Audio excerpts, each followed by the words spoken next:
before we start, this is kind of hard lore.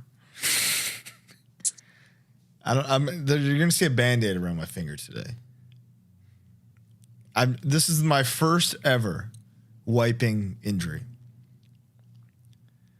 Get a load of this. I don't know if I want to start the episode with this, so I'm just gonna say it now. I have a bidet, a Tushy bidet, right? Uh-huh. It's got the bamboo knobs. Uh-huh. Okay. I guess I came in a little hot when turning it on. Okay. A piece of bamboo about this long went to the back of my fingernail. I damn near cried on the shitter. Ass on the seat, still wet from bidet might have been even on for a few extra seconds. I was sitting there on fire, dying. Oh.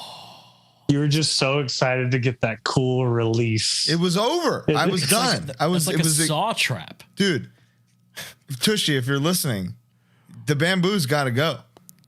You damn near killed me today. Hello, welcome.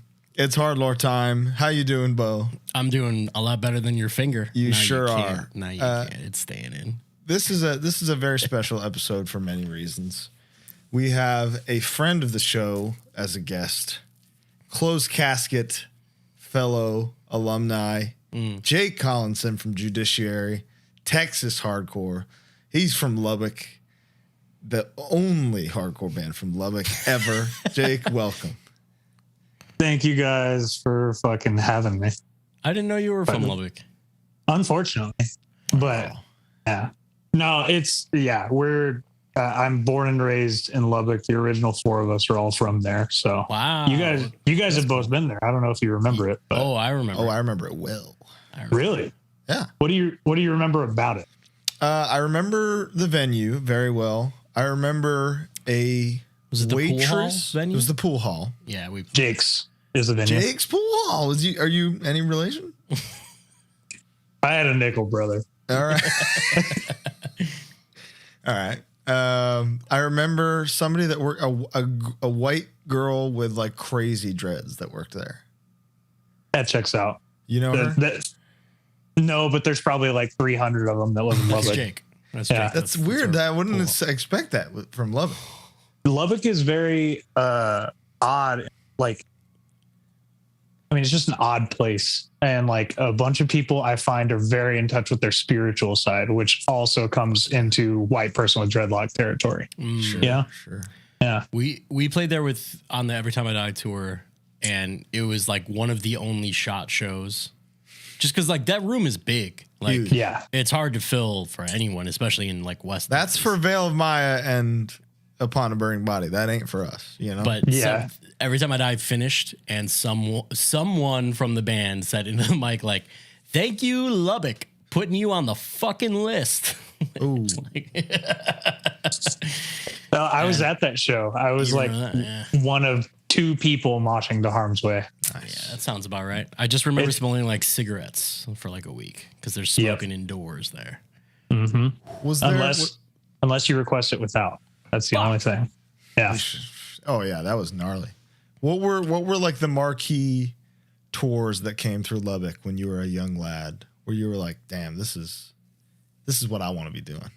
So here's the thing: is like Lubbock for like metalcore and stuff like that, especially when I was in like middle school and high school, like was decently solid. It wasn't anything like Dallas or San Antonio or anything like that, but like when I was like a fucking wee little lad, I saw As I Lay Dying a few times. That was like a huge thing for me.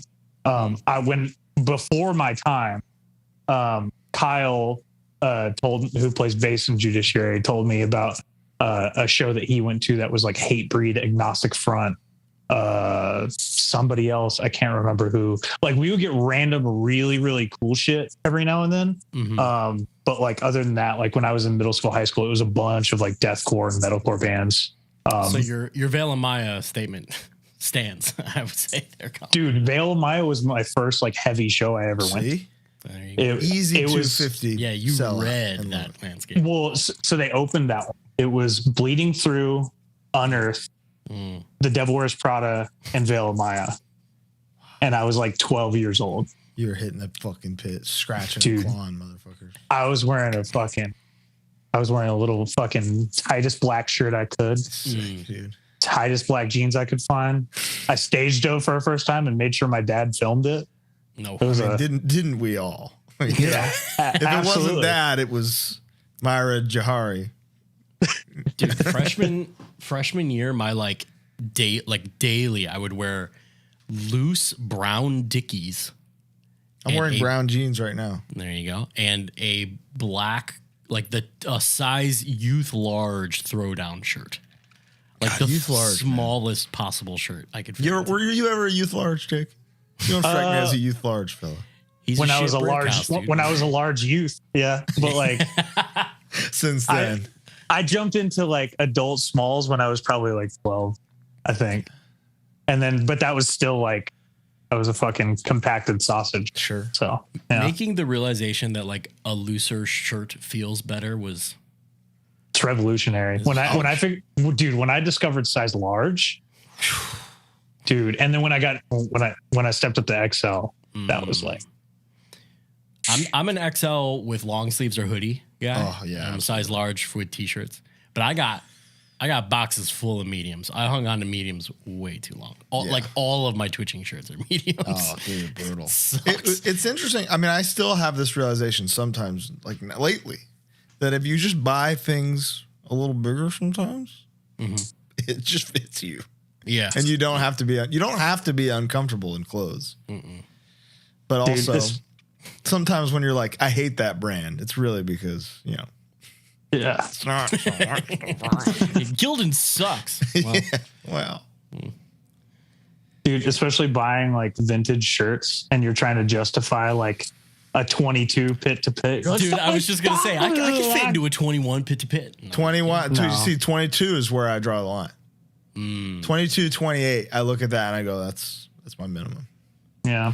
I'm going, my sweet spot is like a 23.5, 29. Yeah. That's like See, if I see that, popping. you can't stop me from bidding. Yeah. Yeah, absolutely. You won't beat me. I 23, literally 29. just bought another Sepultura shirt because of those measurements. Dude, I discovered, this is poignant. I discovered a method of stretching out shirts where it lasts. Because I bought that Slapshot shirt that I love, but when I got it, it was a bit too small. Wash it, you hand wash it, and it's lengthy. You hand wash it with conditioner, and then just do a light stretch mode, and then you rinse it with baking soda in the water, and then you just rinse it, and then you can't dry it. You have to hang dry. But it's like a fully normal shirt for me now. So. Lately, I've been into this method. You know this one? What's that? You put the shirt on with your arms on your sides. Oh, like a hot dog? Oh, yeah. That's a good And one. it's that's how you don't eat. Because if you do this, Yeah. you're getting the tug marks. But arms at your sides, the whole thing is evenly distributing. Mm-hmm. Give it a shot.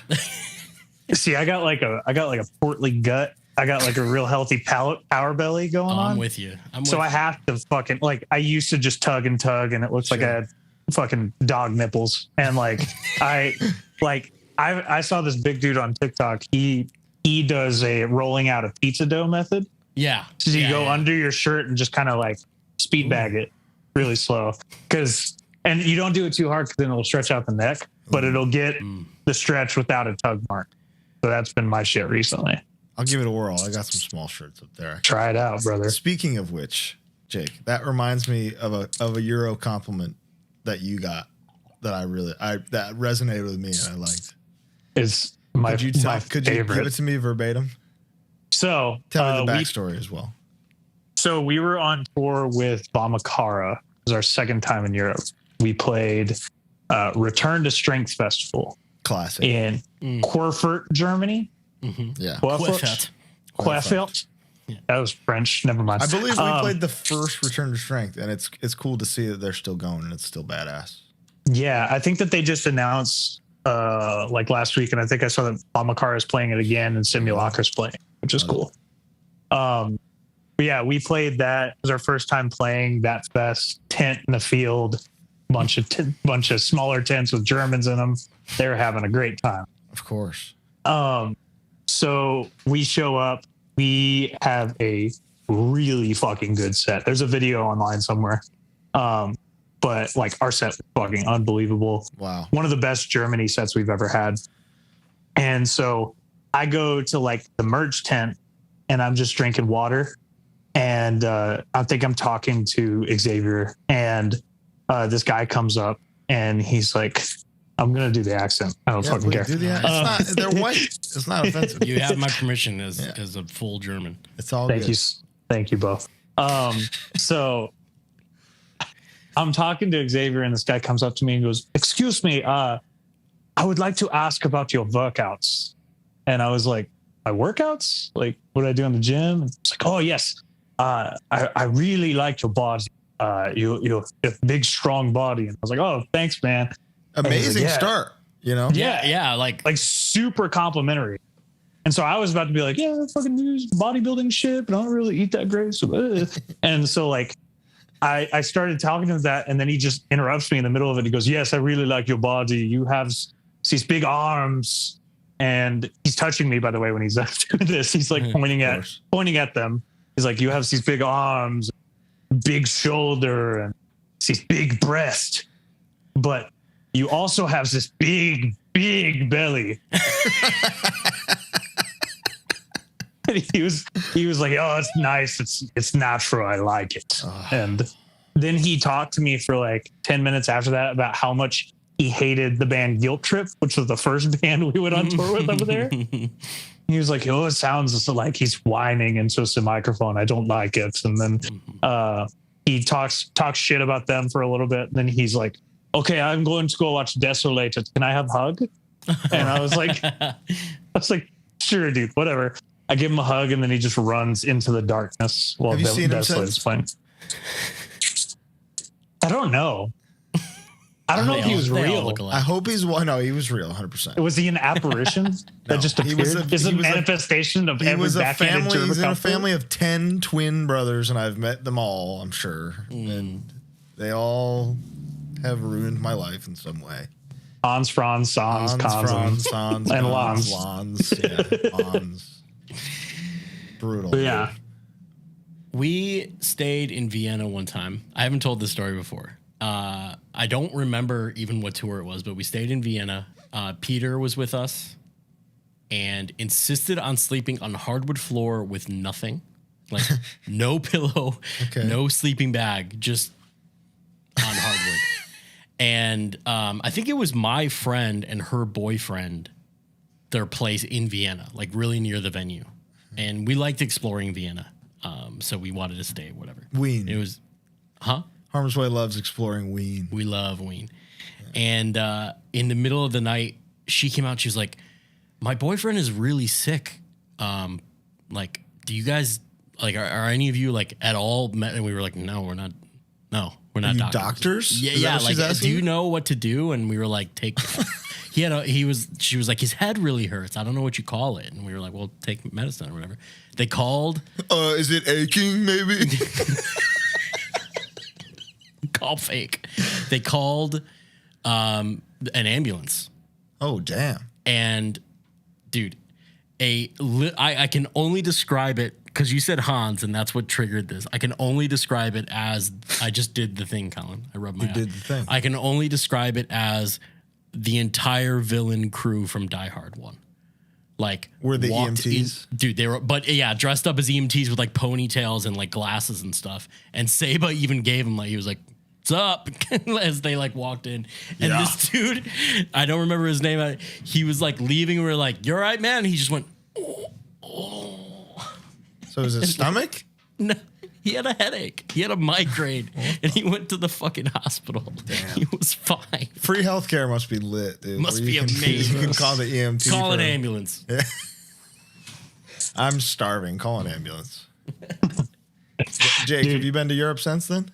Yeah. Last time we went to Europe was this past summer, and we played the biggest show we've ever fucking played, Hellfest. Hellfest? Oh, dude. Hellfest rocks. Coolest fucking day ever. It was insane. Like everything like the lineup on our day was cool. Like getting to play in front of like 10,000 people was cool. We had friends that like Year of the Knife played right before us. Incendiary was there. We were playing shows with Terror. Like it was fucking sick. I ran into the Warzone stage. Oh yeah. Yeah. Awesome we had a really fucking good set. Like our reaction was good. Doing a bunch of these, it worked. Like, yeah, it was fucking sick. I ran into fucking Sam from Bolt Thrower because Memoriam was playing. Memoriam, nice. Yeah, I actually rubbed shoulders with him. Nice. He said, "Sorry, mate," and then fucking walked away. Magical. Catering. Oh yeah, catering's good. Let me catering's fire. The year I played, so couldn't fucking catering fucking rocks there. What is it like going? Because neither of us have been back since COVID. It's been a while. Colin's never going back. I'll go. Nope. Nobody's invited me. Probably because of this fucking show. But How is the process any different getting in post COVID?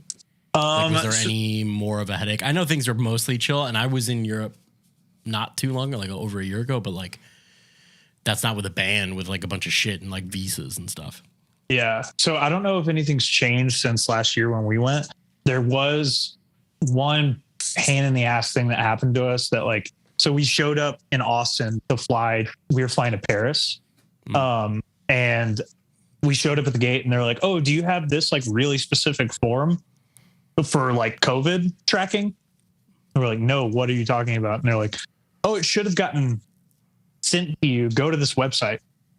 And basically it's like something from the French government that you give like all of your fucking info to. Yeah. And like where you're going, what are you doing here, all the shit. And it like to stop like when we're literally giving them our bags to check and like we have to still go through TSA security.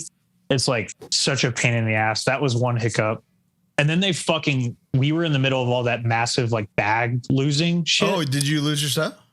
Dude, it was, this was like, okay, so this Europe tour was the best and worst fucking tour that we've ever done over there. Like the shows were finally good, but every other factor was fucked. Well, so we've had really good shows before somehow. Like I think we've just gotten lucky. And like, but this time we played like small club shows with Terror. So like that was huge. Cool. Yeah. And then like we played really big, we played like Eprofest, we played Hellfest. So like it was a good run, but we showed up in Paris on the first day waiting for the fucking baggage claim. And that was in the middle of like, oh, Heathrow has like mountains of bags fucking everywhere. And like we heard other bands, like I think CU Space Cowboy lost a bunch of shit. Dead Heat lost everything. Yeah, Dead Heat lost everything. And we showed up and my bag was missing. My personal bag was missing. Kyle's personal bag was missing. Juan's personal bag was missing. Because Juan was filling in for Israel because he was a gate creeper over there. Right.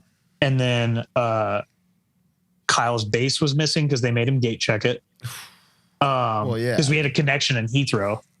And then what else was? Oh, we had a fucking giant box of like we had some leftover merch that we were bringing over, and our banner and records, like 150 records in that box. Which like you guys know, until you got them back. A month after we got back to the States. Oh fuck! So you didn't have your personal bag? No, for the dude, whole tour. I had one change of clothes in that backpack and I had another pair of shoes because I was like, just in case my bag gets lost, I don't think it's going to get lost. And then it got lost. So I had like one extra pair of underwear, an extra pair of socks, an extra pair of shoes, and one extra outfit. And then for some miracle, I put my show shirt in my backpack. Wow. So that was huge. So did you have your toiletries in your backpack? No. No. That is the one thing I had actually. Okay. Because I had, why did I bring it? I was on like a asthma medication at the time because I have asthma and I was trying out a new one. And I was like, I don't want this to get lost just in case. For asthma, huh? Yeah. Dude. This is like Signs. This is the plot of Signs. Yeah, straight up. You having asthma is no poison got in, his lungs were closed. That's right. Yeah. I like to think of it more as the sister from Hereditary. but like, and then I landed in Europe and my fucking head gets knocked off. Yeah, okay, you're right. So true. Yeah. But so, well, thank God it's like really easy to do laundry there. You know. Yeah, dude. Okay, so after I finish this, remind me of the laundry thing. All right. Will do. So we had to just like buy shit. Like I went to H&M, bought like the worst, chafiest underwear I've ever fucking worn in my life. Yeah. And then like, what else? Like I had to buy like socks. I bought like just blank fucking H&M shirts, and like finding like American XL is Euro 2X. Finding a Euro 2X in fucking France. Where the hell do they sell those?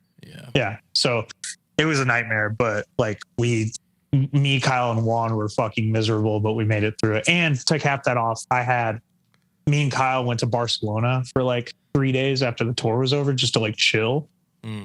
So like even when I was like trying to chill, I still smelled like a fucking Mercedes Sprinter. Of course. It sucked. Yeah. Dude, it fucked. So we played a fucking terror club show, and 3 drunk Germans came up, and one of them, they were haggling me on price as they love to do. And while we were haggling on the price, one of the Germans spilled a fucking beer on the display merch. And I was like, well, now it's double. Like you got to pay for that one too. Yeah. And the guy was like, no, I'm not going to do that. Like I just spent like $40 over a tear. And I was like, oh, I don't care. And then while we're arguing, he goes, you can just wash that shirt. Where? Exactly. How?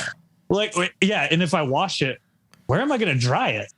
Yeah, I'll pick it up in 3 fucking business days when it's dry. You take it to the fucking river water mill and scrub it with some. I think that's what I said. Beat it with a fucking hammer. What? Yeah. How do they dry clothes? Bo, tell me.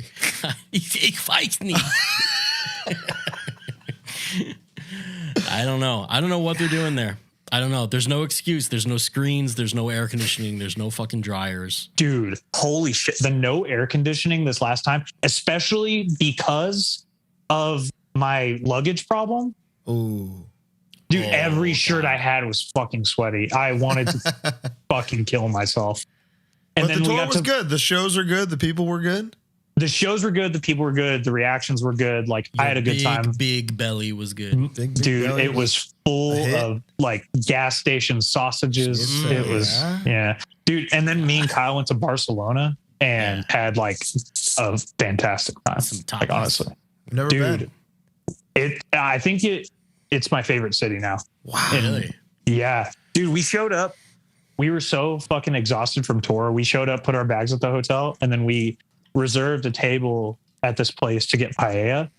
And we were like, we thought it was a tapas place that also served paella. So we ordered like a fucking smorgasbord, like a paella for 2.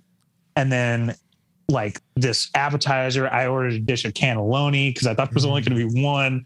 We ordered like a cold seafood like platter. Every order was family style. Yeah.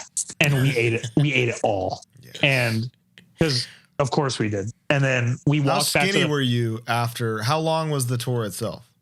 Only like 2 weeks. It wasn't that bad. 2 weeks in Europe. I dropped 20 pounds easy. Dude, the first week or the first time we went over there, I dropped like 30. And crazy. I was also like super sick towards the end. I had a sinus infection and an upper respiratory infection. Perfect. Yeah. Use that. My appetite since being sick and having COVID, my appetite is gone. I'm like down a belt notch. Really? I cannot finish a meal anymore. It's really weird. Let me send it over. You know, I got it. Just send it right your way. Just baby bird it. Did you eat anything good over there besides Barcelona? How is my long chicken doing over there? Oh, you know, long chicken's doing good. I know. Yeah, long chicken's just fine. Honestly, I enjoy a good donor too. It's all you got though. After a while, yeah. Yeah. Day 8 of Donor is like, take me to fucking, get me a Big Mac, please. Dude, I think that this was the tour that we ate the most McDonald's on, which is like, goddamn right. because like the first time you go over there, you're like, no, I want to like taste the fucking, I want to be Remy and Ratatouille tasting the cheese and the fruit and these cultures and stuff like that. And then after a while, you're like, give me some fucking McNuggets. Give me straight up. Give me a fry. But then I went to Barcelona and like it was like heaven, and they had air conditioning. That was the best part. Dude, that's okay. Sold. I think that's why it's my favorite city. We're past this. Yeah, We've advanced, you know? Yeah. I've been to much poorer countries that all have air conditioning. I know Germany can afford it. Some cars got them. On the do what the BMW's got it. Do it in a house too. See, it's the same thing. Like I think we were spoiled the first 2 times we went over there because it was like colder, and like so I didn't notice it. And winter tours are kind of the move. Yeah. Yeah. I agree. There's just no fests. Well, like it was so hot that like the time we went, Israel told us that when Gate Creeper played Hellfest, because you know how they have that like mini city backstage where like all the trailers are and like shit like that. He said that in their trailer, the water bottles were like hot to the touch. They couldn't drink any water. They were fucking just like, even the catering upstairs, like nobody wanted to be in there because the heat just gets trapped in there.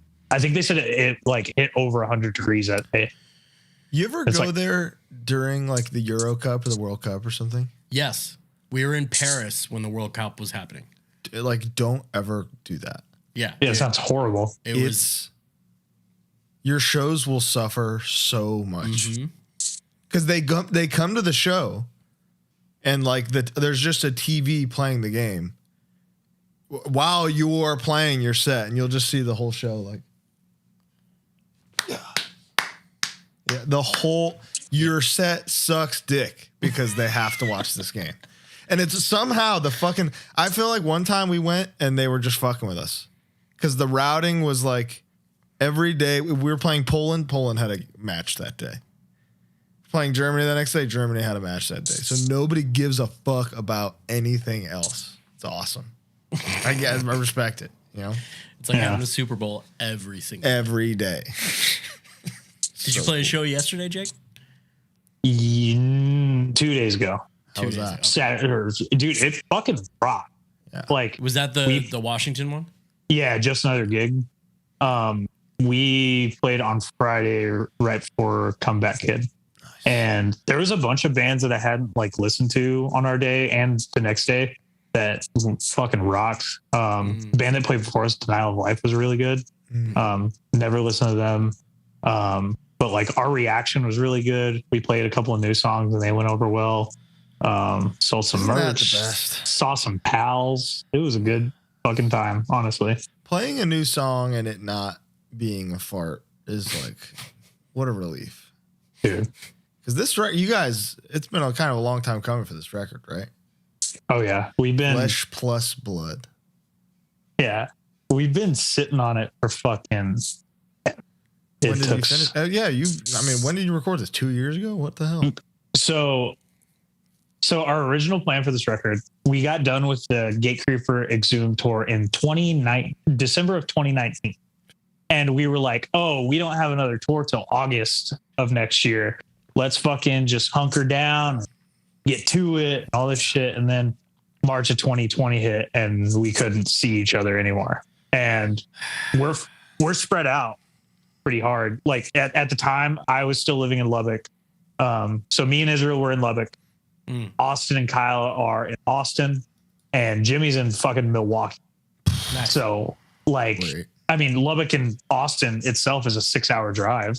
And then like there's there's like no fucking direct flights from Lubbock to Austin either for some reason. So you have to, it was fun. So, like the world ended and then, we basically had to teach, or they had to learn, like Austin had to learn how to program drums. Israel had to learn like a whole recording software. We bought him like recording equipment and shit so he could like pass back and forth demos. Is he the guy? Israel? like Yeah. the writer. Yeah. Kind of a mix for this last record. Kyle was kind of like the creative filter of a bunch of shit. Like he kind of had like the broad vision for everything. He plays guitar too. Like he played guitar for us before he jumped back to bass. He originally played bass. He had the best job now. Yeah. But Lucky he was kind of like the creative filter, and he would do things where he would make a riff and then go to Jimmy and Israel and be like, okay, make this better. Yeah. Like, cause you guys are more talented at guitar than me. And This is the way. Jimmy and Israel also brought their riffs in. Israel is the lead guy though. Like he's any solo like melody shit, that's all him. Right. So, but like meat and potatoes, like a bunch of it was Kyle, and then Jimmy and Israel jumped in. And then once we all together, we fleshed it out and tried to get our opinions to like merge into one cohesive thing. Isn't that like the most stressful time? Dude, when everyone's like, well, I think Too many cooks, man. Yeah, way too many cooks. Sometimes one dude's got the vision and you just gotta like hitch your wagon to his star, and you know what I'm saying, man? That's the thing too, is we were limited on fucking time. So like anytime we would fly Jimmy down for like to Austin for like 4 days, and then it's like, okay, we're practicing all day today, all day tomorrow, all day the next day. And so by the end of it, everybody was fucking brain dead. Yeah. Trying to like get their ideas out. And then like people have trouble like matching their ideas to other people. And like somebody's like, no, that's not the way I wanted it. And they're like, well, this way's cool. So it's like fucking whole thing. But like, sorry. Oh shit, Metallic Cat fucking going ham. Came in screaming. My apologies. No, you're good. But yeah, it was just fucking mess. And then like we recorded in September of 2021. And then mixing took a while because Putney's studio like flooded in the middle of it. Jesus Christ. And then he had to just basically like shove us in whenever he could after that. Were you in Belleville or were you at the new studio? No, so we recorded with Arthur Rizek in Philly. Oh, but Putney mixed it? Yeah. Gotcha, And like gotcha. Arthur was fucking awesome, honestly. Man. Like he did like exactly what we wanted him to, like, and he's so like fucking just calming presence because he's just weed man. Chill. And dude, he's the chillest. But then like, yeah, Putney just like, it was hard to get him back because he had so much other shit going on. Mm-hmm. And so then we got the mixes back, and then we had to do the art, which was a whole thing. And then we had to do like, it just like time after time, we just were catching up to ourselves. So yeah, we've been sitting on these songs for a long fucking time. Dude, Do you hate them, or is it just the kind of like, you know how that can be, or are you like, finally? I still love them, honestly, like all of them. There's nothing on the record that I'm like, nah, we should have fucking cut. We could have done without that. Like, I love every song, honestly, which is crazy. Honestly, It's not crazy because I mean, you listen to this, both the singles so far, and it's like objectively such a crazy level up. Like the songwriting is crazy. The riffs are like crazy technical. You sound awesome. The production is big. No logo on the artwork. You guys, how was that? Was that an internal debate? Dude. I knew you were gonna say something about it too. I'm just asking. I'm not. I know. No. I know. We were all like, I think we were pretty uniform in not wanting a logo on the artwork, honestly. But then, like, you hear that it's like, no, you probably should because of this, that, and the other thing. So then you try it, and then you're like, and some people are like, I actually like that, and then it was a whole fucking thing. Like, but I personally like the no logo on the record art thing. I understand it, you know, but this is we're in a completely digital world. Ice Spice can get away with it. They're gonna post her no matter what, you know. You're braver than me is really what it comes down to. I get scared because you post a screenshot of it, you go, yo, this shit's crazy. And people are so fucking lazy sometimes that they just see an artwork with no album and they're like, yeah. See, and that was what I was nervous about because like we've had like our logo on that EP that we did, the Axis of Equality, Right. like looks so fucking good just on top of that painting. Yeah, I'm looking at it right here. It looks awesome. It's like the shape is so perfect over that. Yeah, exactly. painting. So it's like part of you is like, I don't know, because like that turned out really cool. But then we also got a new logo, and it was like, does the new logo like look all right with the artwork? Like, I love the new logo. It's very sleek. The new artwork. So I understand why. It's very like pretty, you know. Dude, it's a beautiful. There's photograph. 2 types of media that, like, if you can do them, you can make so much money. It's logo design, and fucking like album layout. Yeah. If you want to be a hired gun album layout guy and you can like do good, dude, but that shit is so painstaking. I've done both, and kill me. Like, just because like, I'm very fortunate that people would ask me to do that stuff, but it's just so like as far as like layout, making sure all the lyrics are uniform, then people catch like misspellings of stuff or like misformatting. And then like logos, it's like, hey, can you bring like this little tick on the A, like just down like a little bit? Cause I'm that guy. I would ask that question. Like, and of course it's like understandable, but you're like on your 5th edit and you're just like, that's the thing is like, and that's how typos and shit get through, because you've looked at 5 different versions of this thing. And now you're on the 5th version. You're like, I don't have the energy to fucking read all this shit again. Yeah. I just print it. Is there like a band that you got to do art for that still today kind of blows your mind? Or I've done some things that I think are really cool. I got to do a shirt for this country band from Lubbock called Flatline Cavalry. And I just did like an old school George Strait design type thing for them. Whoa. And I was really fucking stoked on that because it's like a hometown thing and like it's a world that I've never fucking touched before. Our friend Kahil Banji has asked me to do a couple of things that were like kind of like full circle things for me. So like when I was like in middle school, I liked the band 4 Years Strong. I got to do like a bunch of their pre-order stuff. I thought that was cool. Nice. And then like, did you do the Judiciary layouts? No, the master Ridge Ryan himself did the layouts. Dude, he's unbelievable. I can't. He did so much work. He created a custom typeface for us. Wow. Like that we can use like from here on out. He's fucking awesome. But yeah, like there's been some cool stuff. Like I love doing like I did like one for Acacia Strain, one for Kublai Khan, like, and those are like boys. So like I'm glad I got to do those. But that's huge. Are you seeing? Sorry. What's up, Bo? It doesn't matter. Go ahead. Oh, go ahead. I was getting into an Uber last night, and there was a young man who yelled, "Bo, friend of the program." It just came to mind. You're all friends of the program. Everybody listening to this. Have you seen going back to like beginning of Judiciary era? You started 2015, 2016.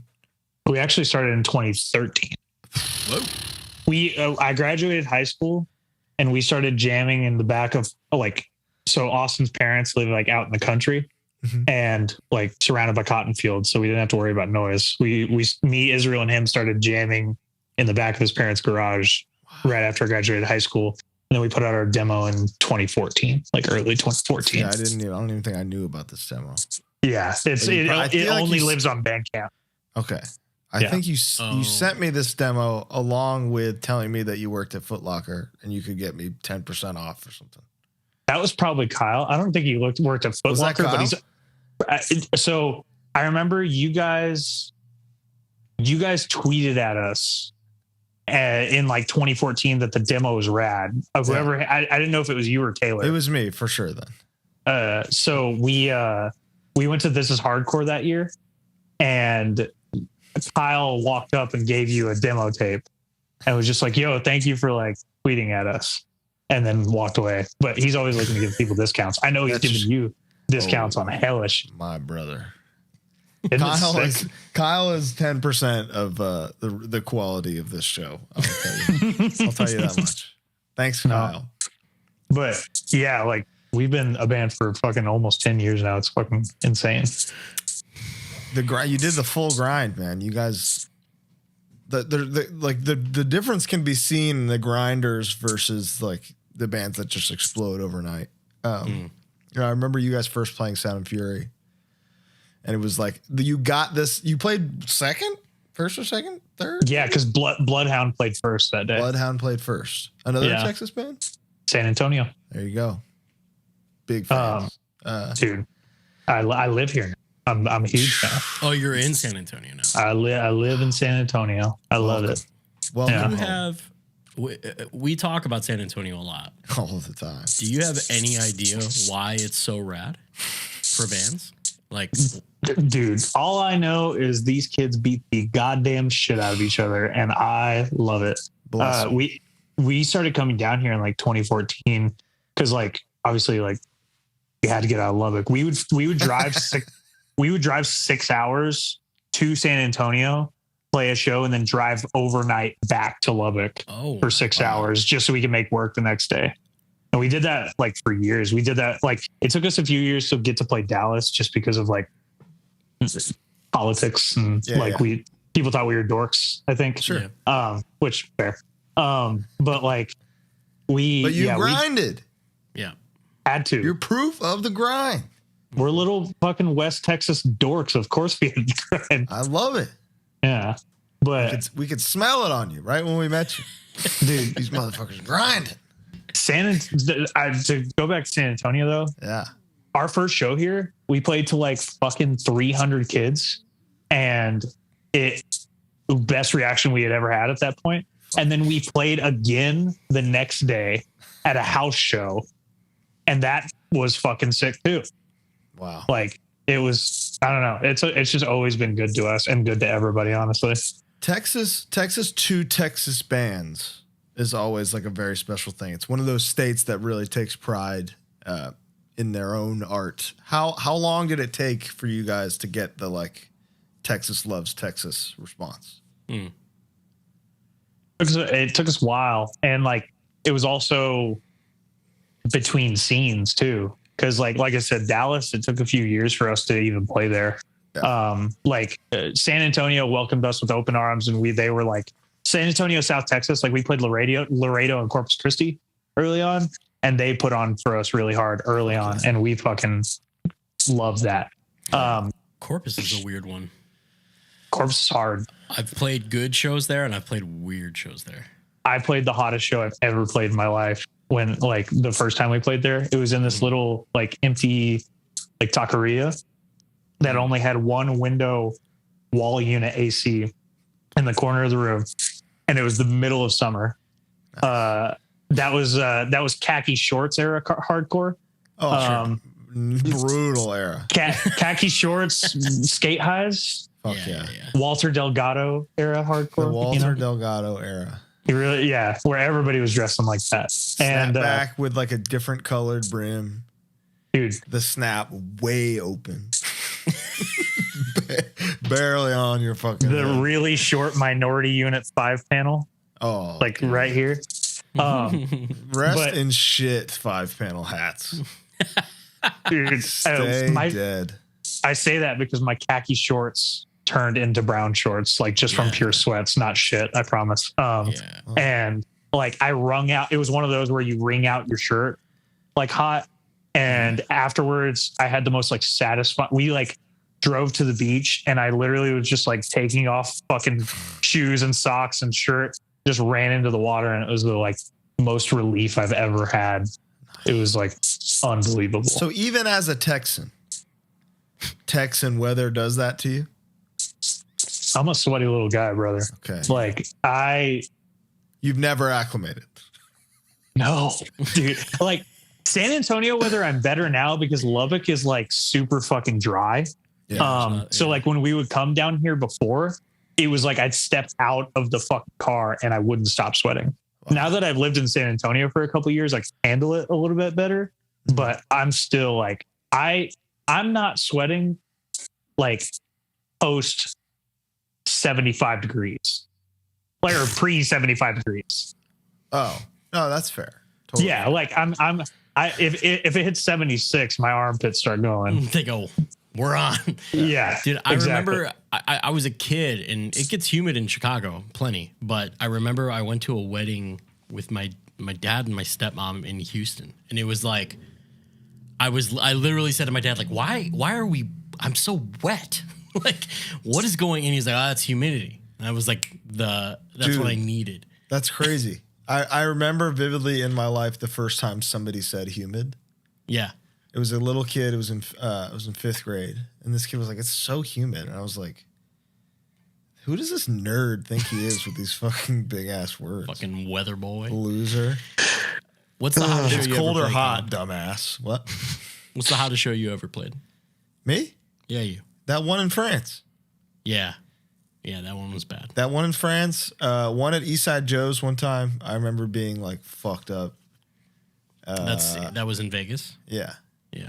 Aladdin Jr., the Twitching Tongues like one-off headlining thing was the whole room was melting. I was wearing a long sleeve, wet. Anchors Up. Anchors Up is my answer for sure. It was Dude, fucked. when I say I'm a sweaty Electrocuted guy, himself. I've wrung out my shirts like several times. I have a There was video sweater? in my phone of me wringing out my shirt at the venue in San Antonio that's right next to the Riverwalk. That's a great question, Bo. Oh, There's like Corova.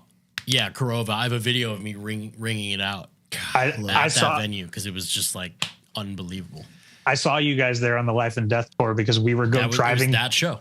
We were driving down to Laredo to play a fest, and we were like, "Wait, this is in San Antonio tonight," because it was on the way, and we were just like, "Fuck that, we're going to San Antonio," and we just stumbled into the show, and it was fucking wild. I think I messaged you about it like a couple months ago because you had mentioned it here. One of the most violent sets I've ever seen, I think, was y'all in San Antonio that day. I don't know. I don't know what it is. Bo, that was the tour where I was like, "You're gonna have a great set in San Antonio." Yeah, I think you're right. And you're like, "Are you sure?"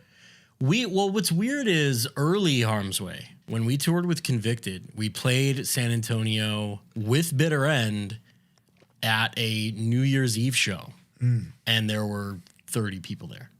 So it wasn't always like, but we're talking 2009. Like we're talking a while ago. There was a revolution There around absolutely was. around 12, 13 where shit Yeah. just changed. And it got so good. Dude. Yeah, it's the fucking best. Like, We put over San Antonio so hard. as you should. I think if we had like a list of top 10 shows, San Antonio would probably take at least 5 of them. Nice. Like, But it's the thing insane. that's funny too is if you look at like, Colin, I'm sure you've checked metrics and stuff for your bands. Like San never Antonio checked. is not Oh, like a God. top 10 city in the US on our Spotify. Not know even on that. ours. Let's see. Yeah, so it's don't just know. it's just kind of like, well, what is this? They don't need to listen to it. Yeah, they don't need spin it. kick. They just They hear a cares. palm mute and they know what's up. They just fucking go. They're just like me for real. Speaking of Bitter End, how monumental were they to you as a lad in Texas, Jake? First, Climate of Fear was like the first hardcore record I ever like fucking said, "Oh, like this is my This is it. shit." I accidentally bought Keepers of the Faith when it came out. So that was technically the first CD that I like. My first hardcore record was Keepers of the Faith. Oh, what? Yeah. So I was like a deathcore kid, like through and through at the time. And basically my mom would just drop me off at the mall and I would go to FYE and just fucking go because they had the little CD players. Uh-huh. That was good, dude. I would just go to the CD players and picked out whatever I thought was cool. That day, I fucking went to the heavy music section, found Keepers of the Faith because it was like, the fuck is this artwork? Wow. And then my mom was like, we have to go. And I was like, okay, I'm going to fucking take this. And I bought that It CD. says Faith, Ma. Can I buy this? It's Christian, mama. Come on, Look. Mom. But Wow. so I bought it. I took it home and I was like, I don't like this. I just like put it in my cabinet. And then And then like a few years later, my friend Elijah, who plays in a band here in San Antonio, he lives in San Antonio now too. He plays in this sick band called Future Shock. He and this other guy that we were friends with at the time. It's not Elijah from Inner Self. No, but shout out Inner Self. Yeah. Fucking man on the street. That's right. So him and our other friend I was like hanging out with them one day before a show that we were going to, and they played Climate of Fear.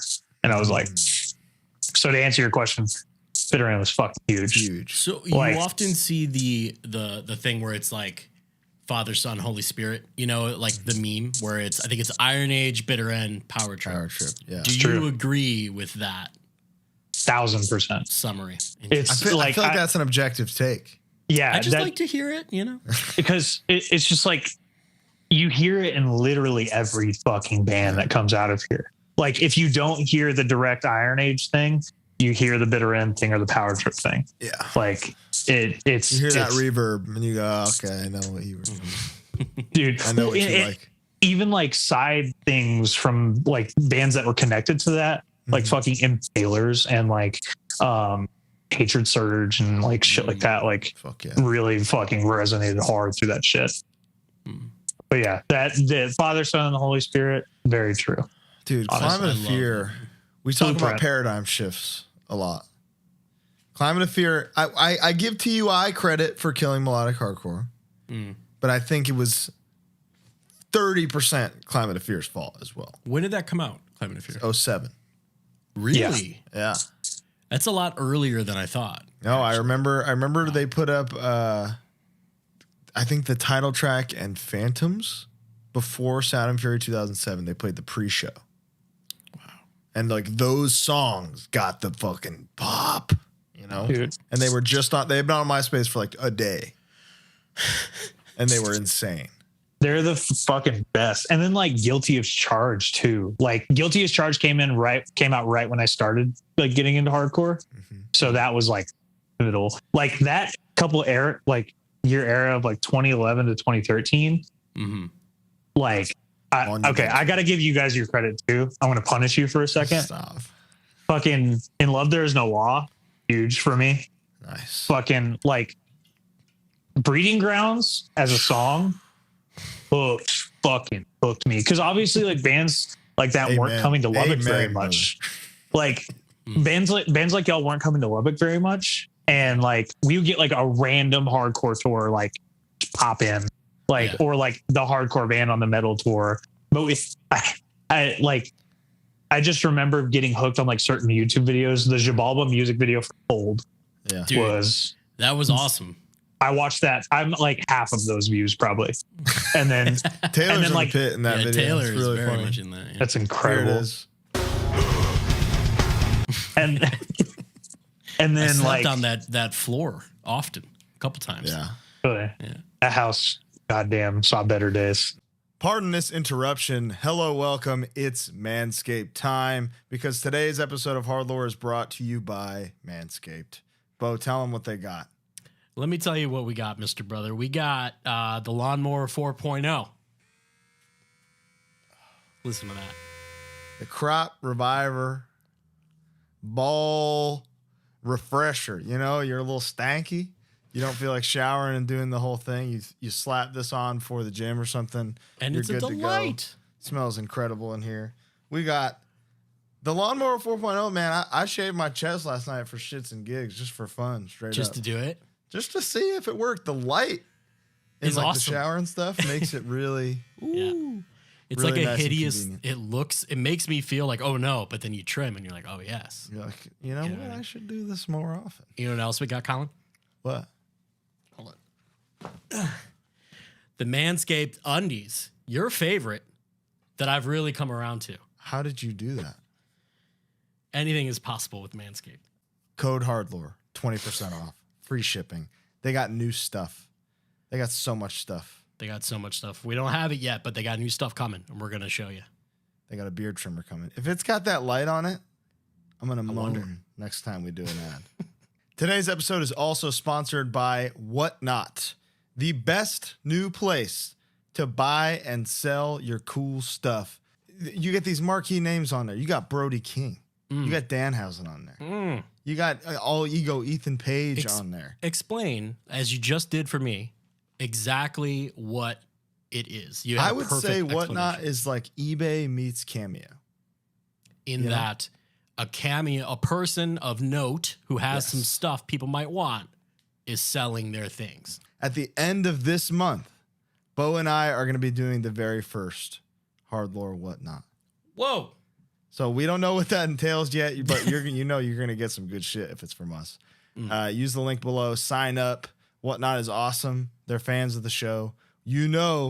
We only fuck with people that fuck with us and that represent us in some way that we think will work. So check out Whatnot. Buy some cool stuff. Enjoy the rest of this episode with Malachi Black. Oh yeah, got destroyed. But like that Sound and Fury sets like from like 2011, 2012 were like huge, and like being like a kid that was into like deathcore, like I wanted fucking breakdowns so badly. And so like Harm's Way gave me that. Foundation was huge. Like, and then like that brought me back to other shit. So like, internet fucking gave me everything. I love that. I love to hear that like modern bands are what did that for you. Yeah, that's cool. Yeah, well, dude. Were you at that Pine Box show by any chance? 2011? Dude, I wanted to be there so bad. That's the show, Colin, where there were more people in bands than people who attended. Right. Like the two tours met up. Right. Pine Box is a legendary fucking West Texas venue, though. It's literally really? just, well, like for me, like because Midland is not a fucking city that has like thrived, like hardcore wise, like metal wise. Yeah, it's just all oil. That's the main thing that's there. And it's just this fucking spot that's connected to a tire shop that was a huge fire hazard. But like, fuck yeah. Dude, I saw like Austin. I missed Title Fight there, but Austin saw Title Fight there. It was like packed. I missed that show, but like they had a window decal on one of the windows with that lineup on it, and I was always just. First time I saw Take Offenses there. Tour? Where we played that? Where we played in Lubbock? No, I missed that one too. But I had one of my friends, because I think I want to say I was still in football or something like that, and I had like practice or something, and I couldn't make it. So that's why you're a shit brick house. Okay. Shit brick house is unreal. But I fucking like, I missed that show, but I had one of my friends that was just into like volumes. He went, and I was like, "What'd you think about Twitching Tongues? Were they cool?" I think I had him buy me one of y'all shirts, and he was like, "Yeah, they were cool." And I was like, fuck, like them. Did you get the Burn Forever Bitch shirt at that show? Oh shit, I can't hear you guys. Hold on. Uh-oh. You fucked it.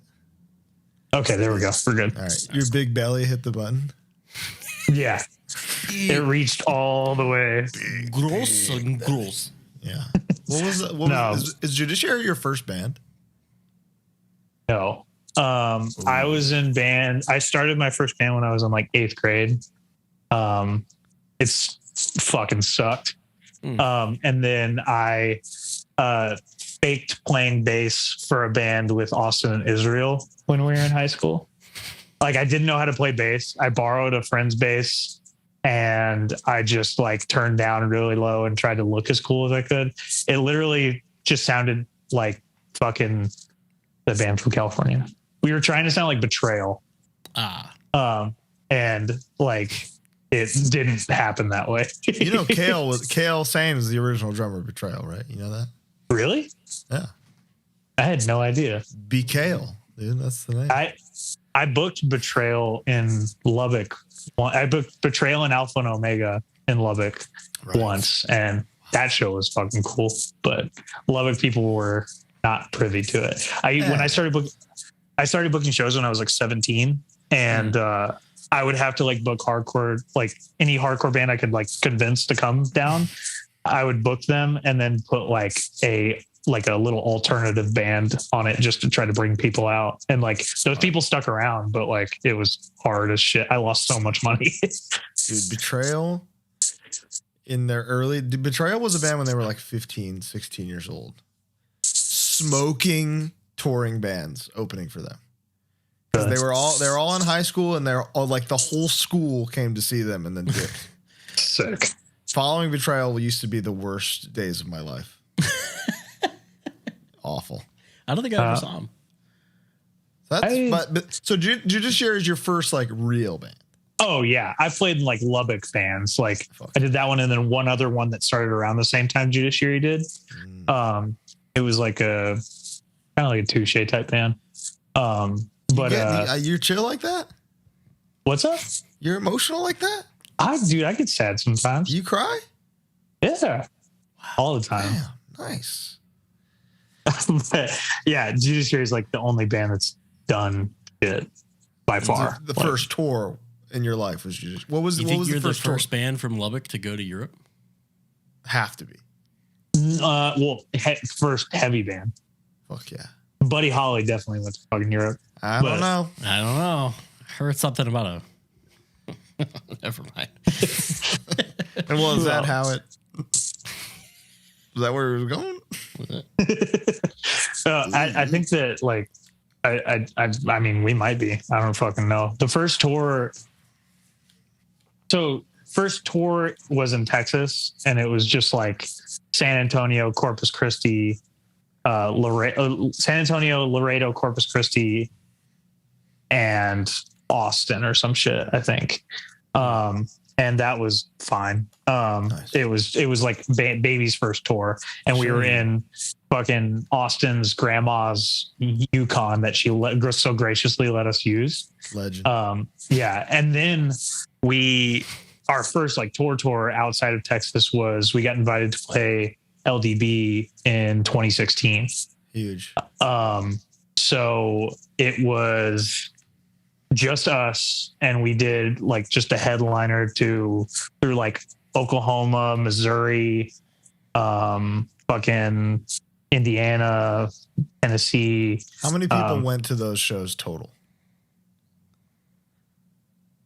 We probably averaged like 30 people a show, maybe. Dude, we played the worst show we've ever fucking played on that tour, though. Because you're a fucking grinder, brother. Evansville, Indiana. Oh, yeah. Shout out Dude. Evansville. Okay, so Evansville is Pawnee. Do you know that? Yeah. Really? Yeah, I didn't know that's that. Pawnee. What it's like based on. So it was Super Bowl Sunday. We get a text. Dude, we get a text that day. The anniversary just happened. Wow. Yeah. Somebody's just like the guy that was booking our tour at the time, because we didn't book it because we're from Lubbock. We don't fucking know anybody. We were like, please help. We need you. Yeah. Like, so we booked this tour. We go to Evansville. It's Super Bowl Sunday. Day of, we're driving to Evansville. And we get a text and saying, hey, I'm canceling the show from the promoter. It's like, nobody's going to come because it's Super Bowl Sunday. And it was going to be us. I don't know if you guys remember that band Lowered AD. Yeah. It was recorded them. Really? What was their band before Lowered AD? What was the name? I'm not sure. They had a different name. Another new San Antonio man. There's, I believe he's saying John Clapp. He lives in San Antonio now, so that's cool. But anyways, it was supposed to be us and then them and then one other band. So then when they like canceled the show, the other bands dropped, and then our booking agent reached out and was like, "What the fuck? Like, just put on the show." Yeah. So because we were like, well, $100, like we need $100, man. Like we then the show was back on. Fuck yeah. And we drive all the way to fucking Evansville and get there, and it's just an auto shop in the middle of like an industrial area. And we're like, is this the right thing? And I call the promoter. I'm like, hey man, like, I think we're here. And he's like, oh, okay, I'm just gonna get something to eat and I'll be over there in a second. And so we're just waiting outside of this auto shop. He shows up like 20 minutes later with a bag of checkers, and he fucking begrudgingly just opens the shop and he's like, yeah, you guys play here or whatever. And then I find out he's not like the actual guy that booked the show. He was running it for a friend that booked the show. while we set up our gear and our fucking merch on top of a old fucking Chevy Carburetor. Yeah, No way. dude, literally on top of the hood of a car. Wow. And we fucking go. But we're just like chilling, just like this is gonna be horrible, but whatever. We're hanging out, and I overhear him tell one of the guys that showed up, "Yeah, I'm not gonna fucking make people pay to see this band. The show's gonna be free. Fuck it." And so I messaged the actual promoter, and I'm like, "Hey, your boy just said that this was gonna be free. Are we getting paid tonight?" And he goes, "What the fuck? Okay, hold on." And then he PayPal'd me like double what we were supposed to make, which is really nice of him. That's amazing. Yeah, because it was such a disaster. But we played to 5 people. We were the only band that played. No one bought anything. And then the next day, after we leave this place in Indiana, I get a message accusing us of stealing space heaters out of the shop. And I was like, what? Shot through the heart and not to blame. Holy shit.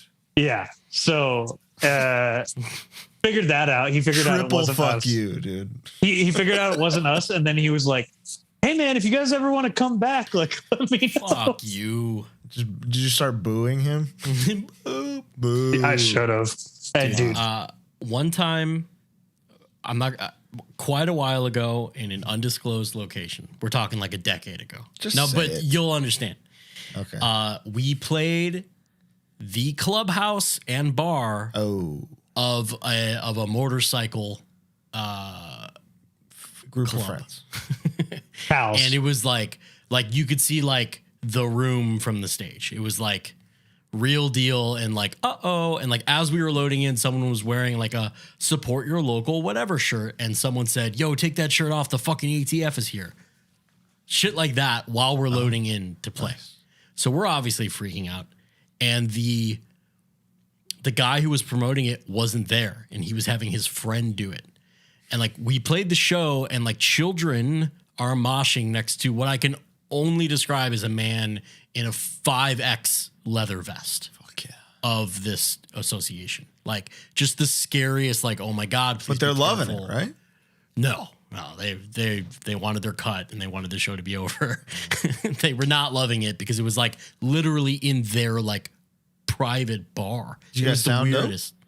We sounded fucking dope. We looked doper. But after the set, the kid was like, "Hey, can I just pay you guys and leave? Because I don't want to deal." And we were like, go. Like, yeah, of course. Get the fuck out of here. And it was. Is that the worst American show you've ever played? Fuck no. No, it ended up being like fine, but it was just dope. One of those like you know the black cloud that's just all night. Black cloud. You know damn well I know the black cloud. No, worst show I've ever played in America. Yeah. Yeah.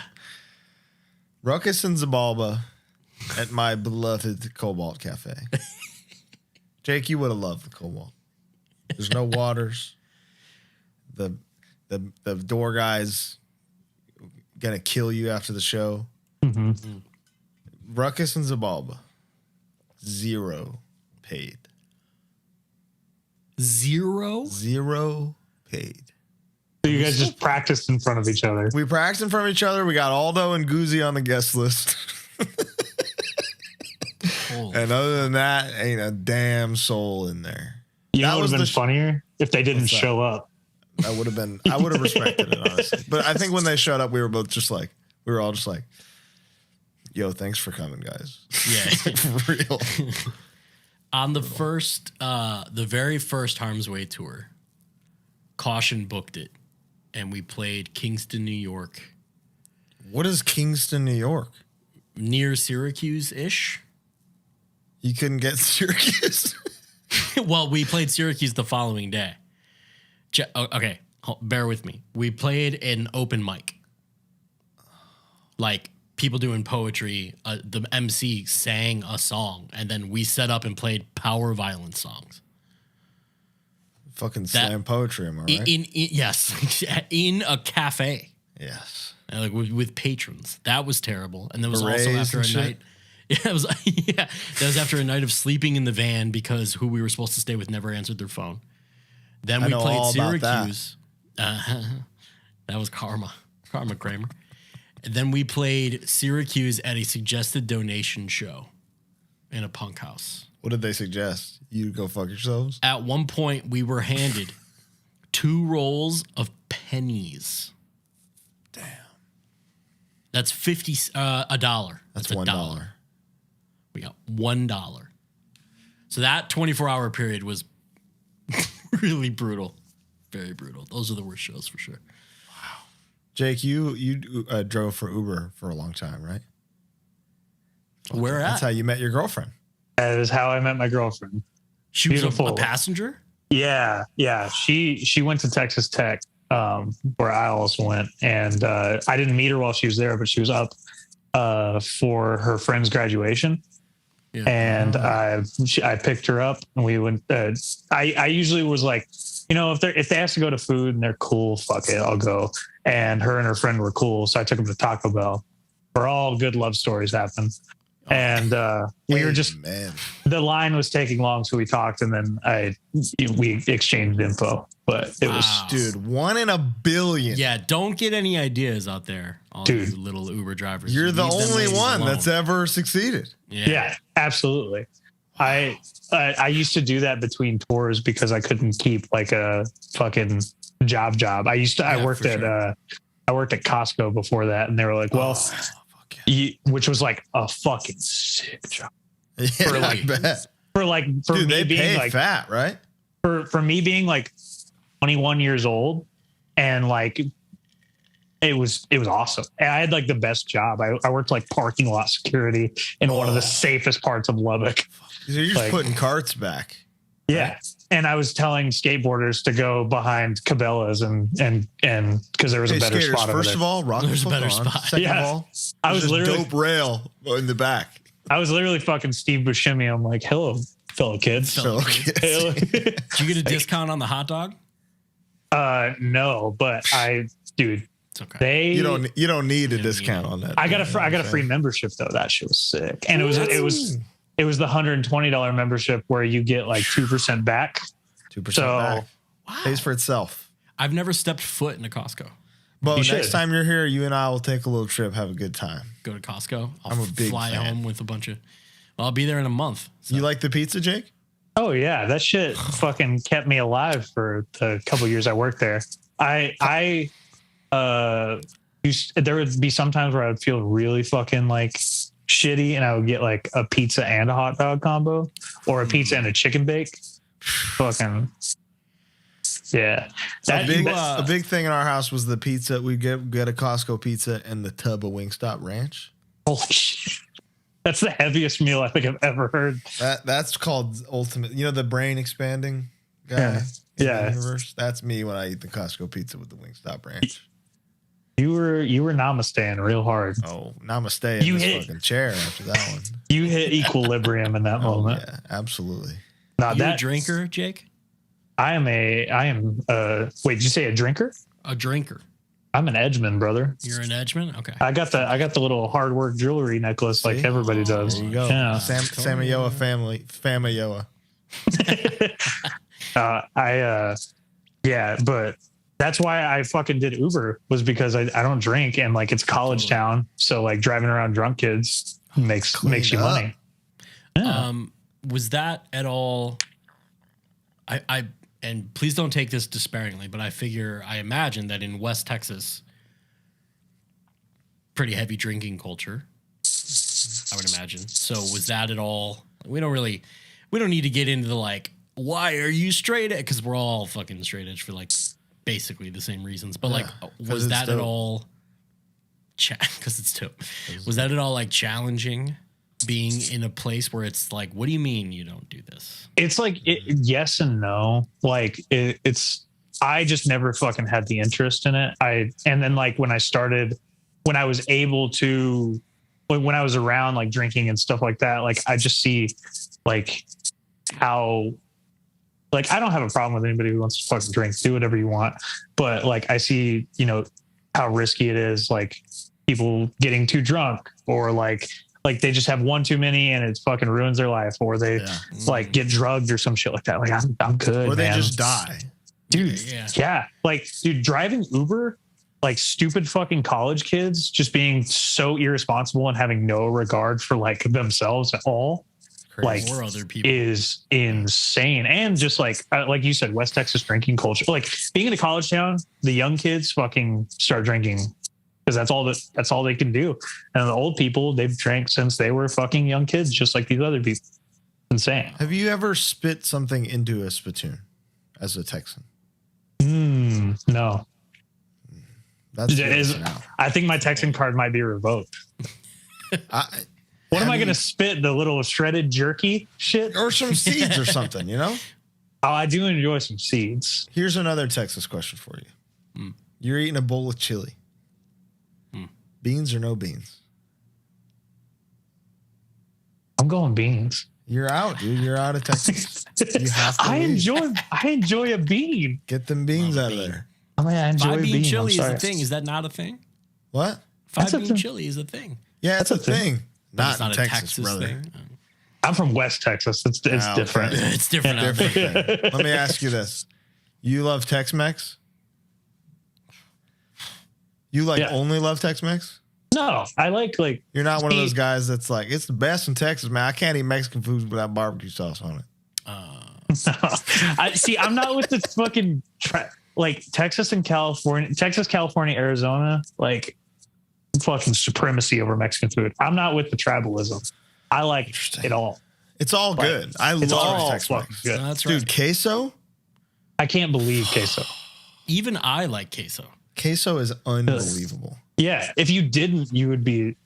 I'd have to admit you into a war. You'd get your fat guy card revoked for sure. You're not. Yeah. That's not. Which you ain't taking that from me ever. Over my fucking dead body, you're taking that thing from me. Over my dead queso.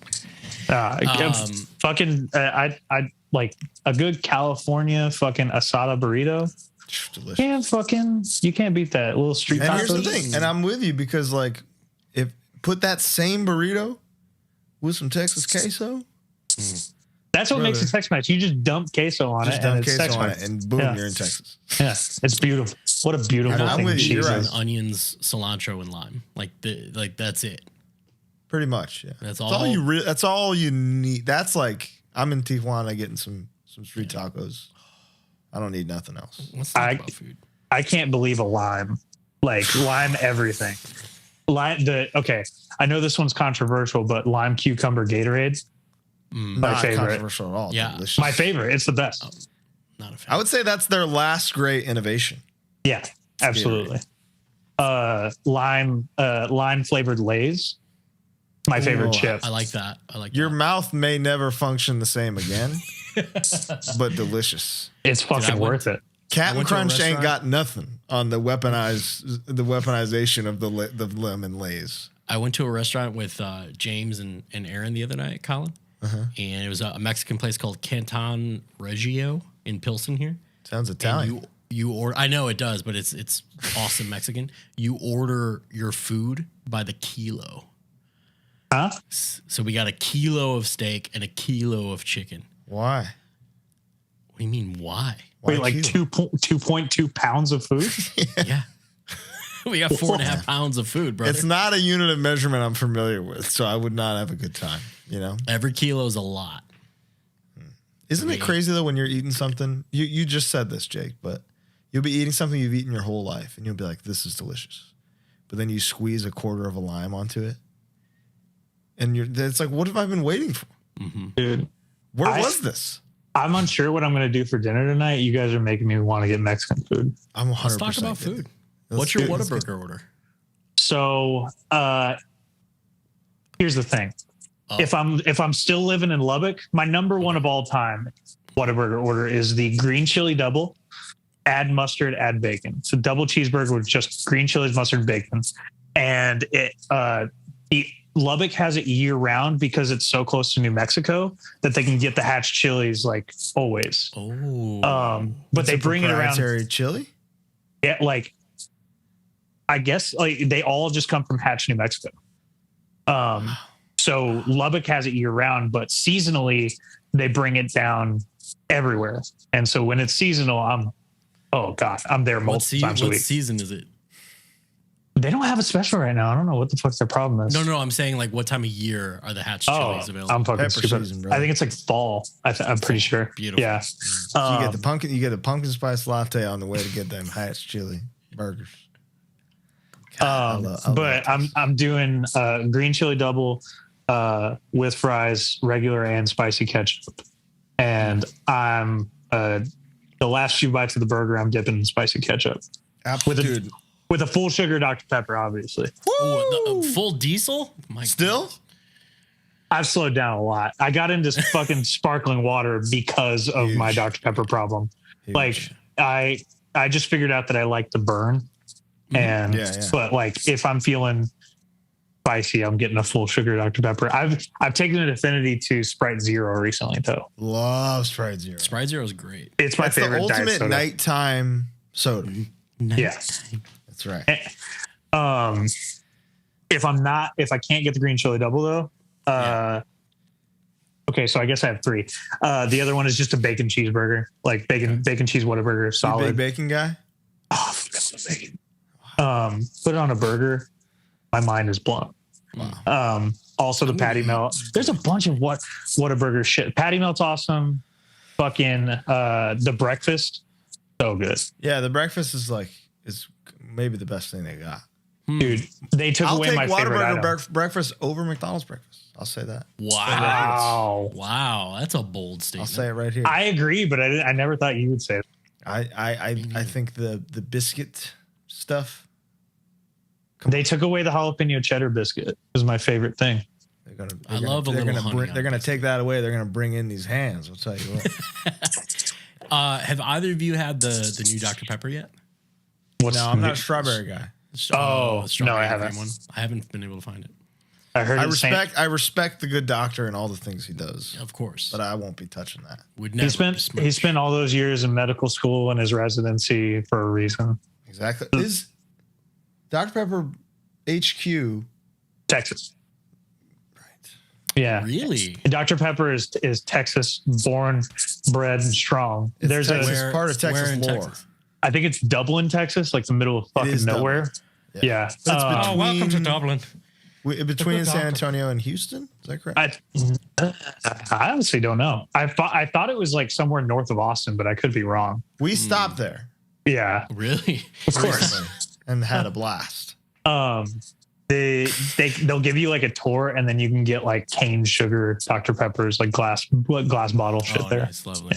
Yeah. You know, there's a Looters, Texas. My namesake. Good for you. Wow, 300 pop. There's also a White Settlement, Texas. You psyched about White Settlement, guys? Probably.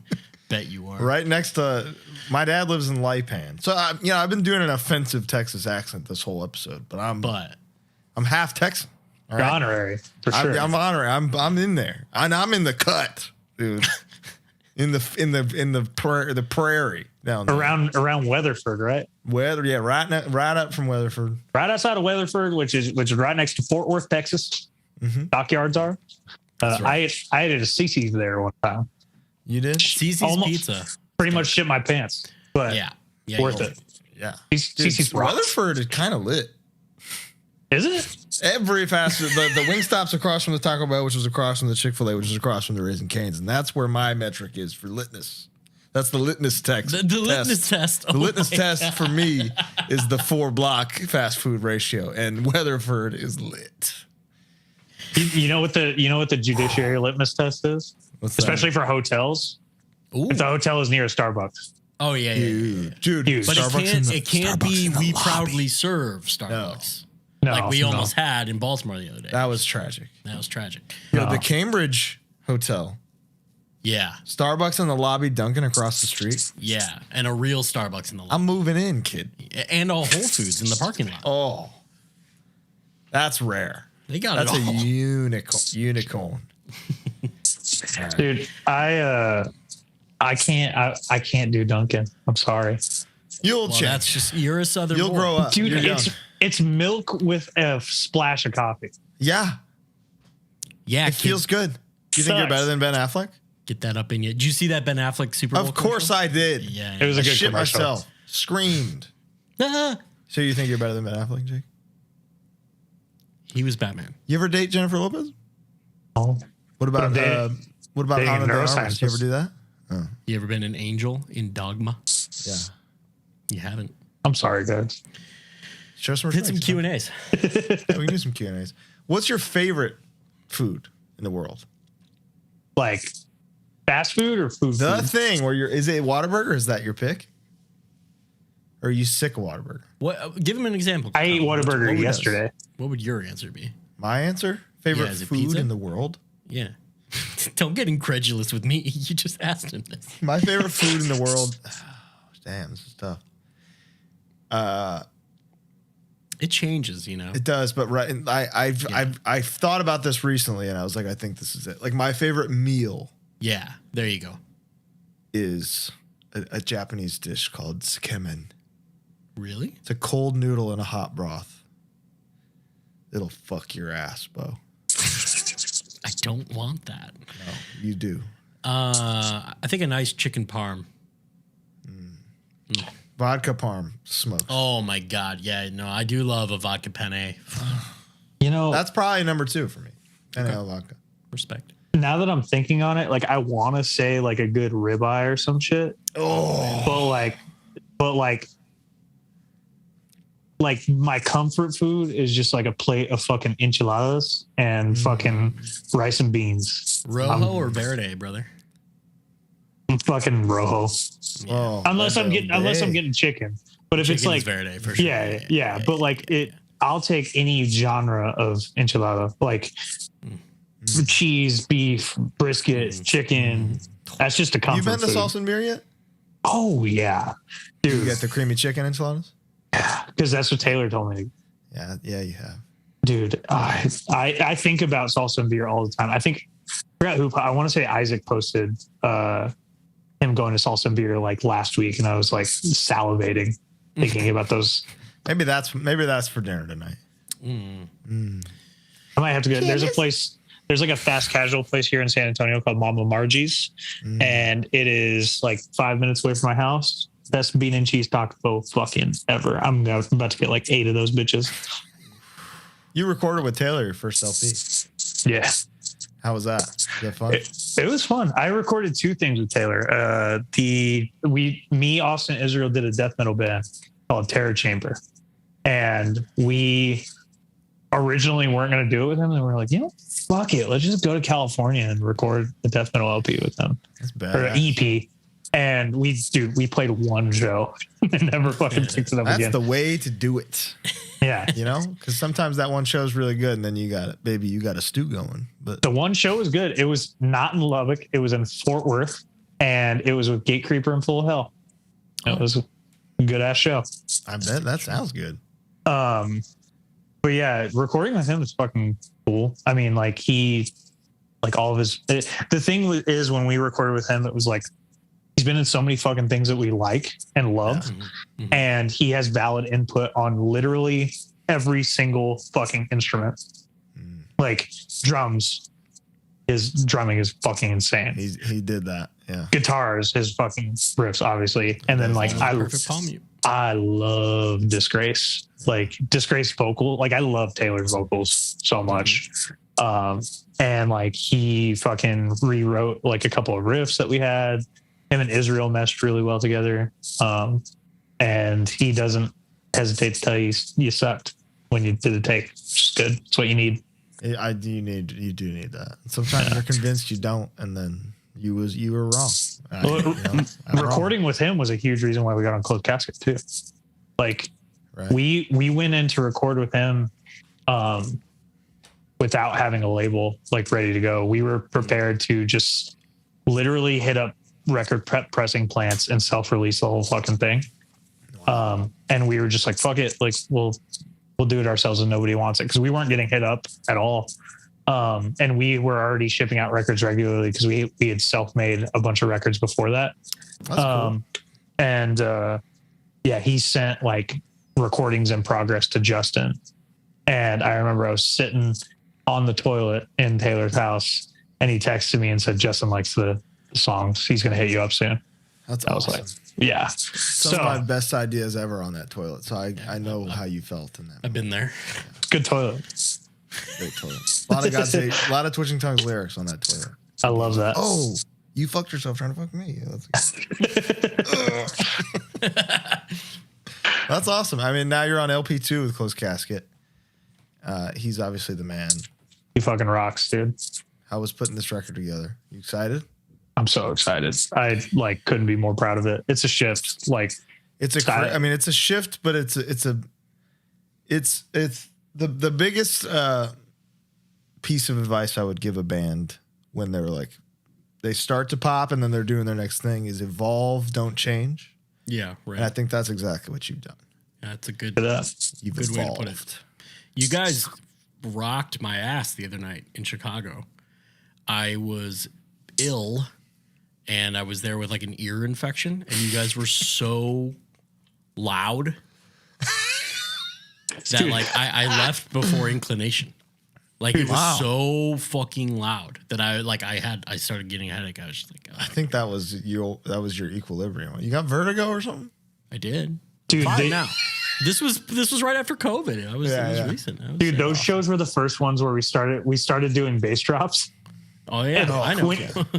When you said that you had to leave the show, I was like, oh no, I've had those fucking bass drops.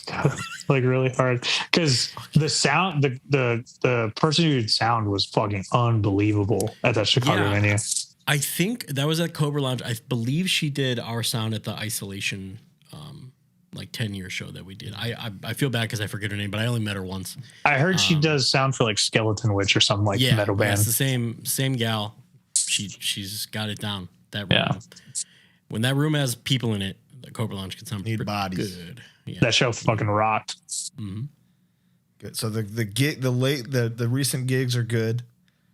New songs going over. I'm excited. Is there any challenge in the recording is obvious, the production's wild. It sounds very big. The songs are super technical. Was there any challenge in translating them to playing them live? Yeah, there's already some things that it's just we need to figure out how we're gonna do this. Because there's some parts that are really big and grand and have a few different layers that are pretty important to the song. We're gonna have to figure that out. But overall, I think that for the most part we can figure it out.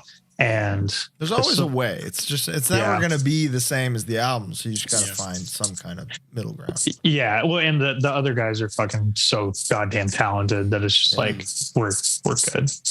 But their vibe, the Judiciary's vibe, you look at the guys on stage now and I see these guys have all the potential to be pro music guys, the whole vibe. Everybody knows their role and is very good at it. Fucking Israel is a fucking pro. He's a pro, dude. Music guy, Mr. Gate Creeper. That's right.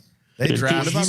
What an incredible draft pick he was. Yeah, dude, he fucking deserves it. Honestly, I met him through an ex-girlfriend I had when I was in high school, and the first video I ever saw of him was him playing and it's Blood Runs Black song on an acoustic guitar.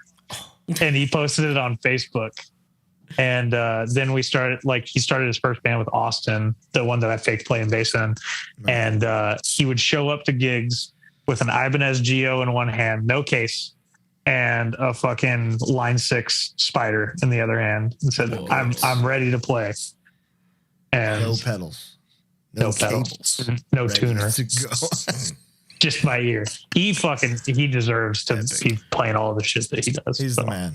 How about the video that you guys put out with the first crazy fucking video? Crazy. So you draw that? Here's some fucking lore that you'll appreciate. The guy that did it is apparently he worked in props on a bunch of movies and stuff like that. One specific TV show that he worked on, he put a stapler in some Jell-O.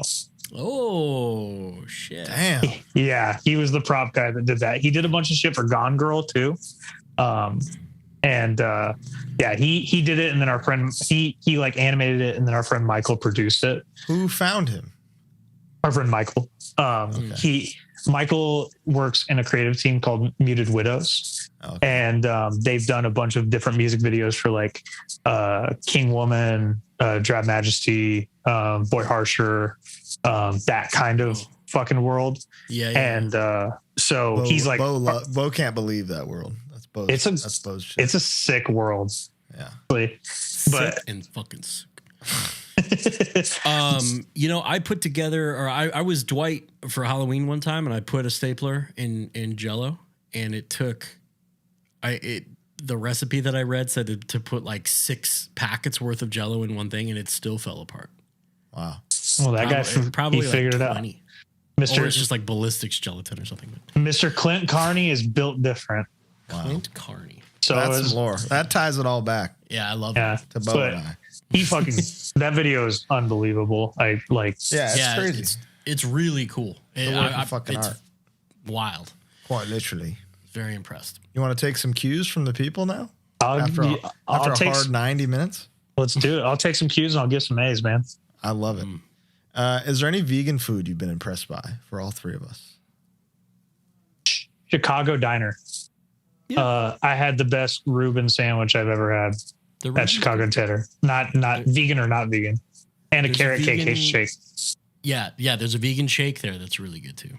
They got dessert down for sure. Honestly, vegan desserts are fucking badass for the most part. You don't. I mean, there's alternatives for all those things. Yeah, it's good.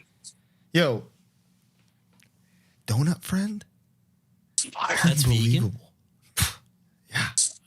Don't tell anybody I fucking said this. Yeah. Donut Friend is unbelievable. But El Cocinero in Van Nuys, vegan Mexican food. The first time I had Veggie Grill, the planets aligned. Yeah. It's just a genre of food like any other, you know? Yeah. I have no problem. I don't want to eat it every night, but I have no problem getting vegan food here and there.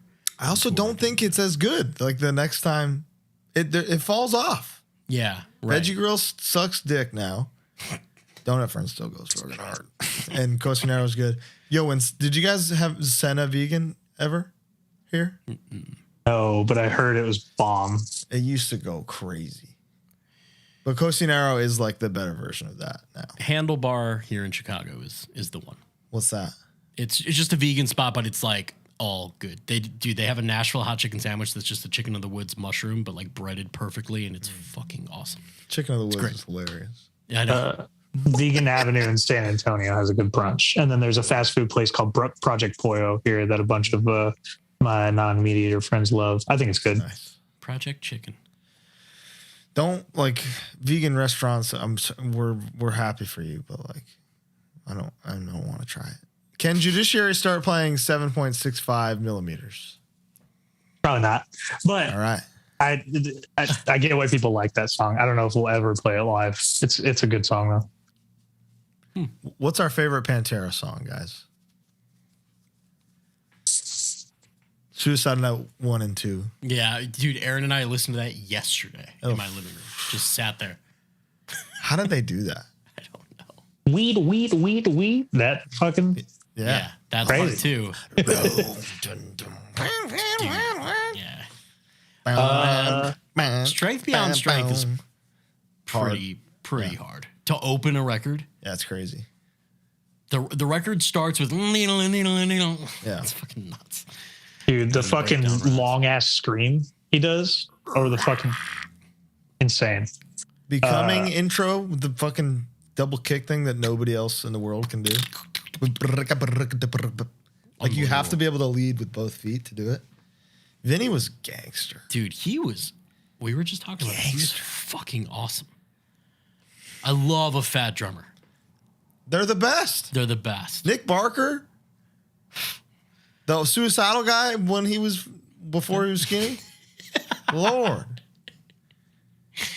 Pantera rocks. I'm going to say Slaughtered, honestly. Wow. Is that dude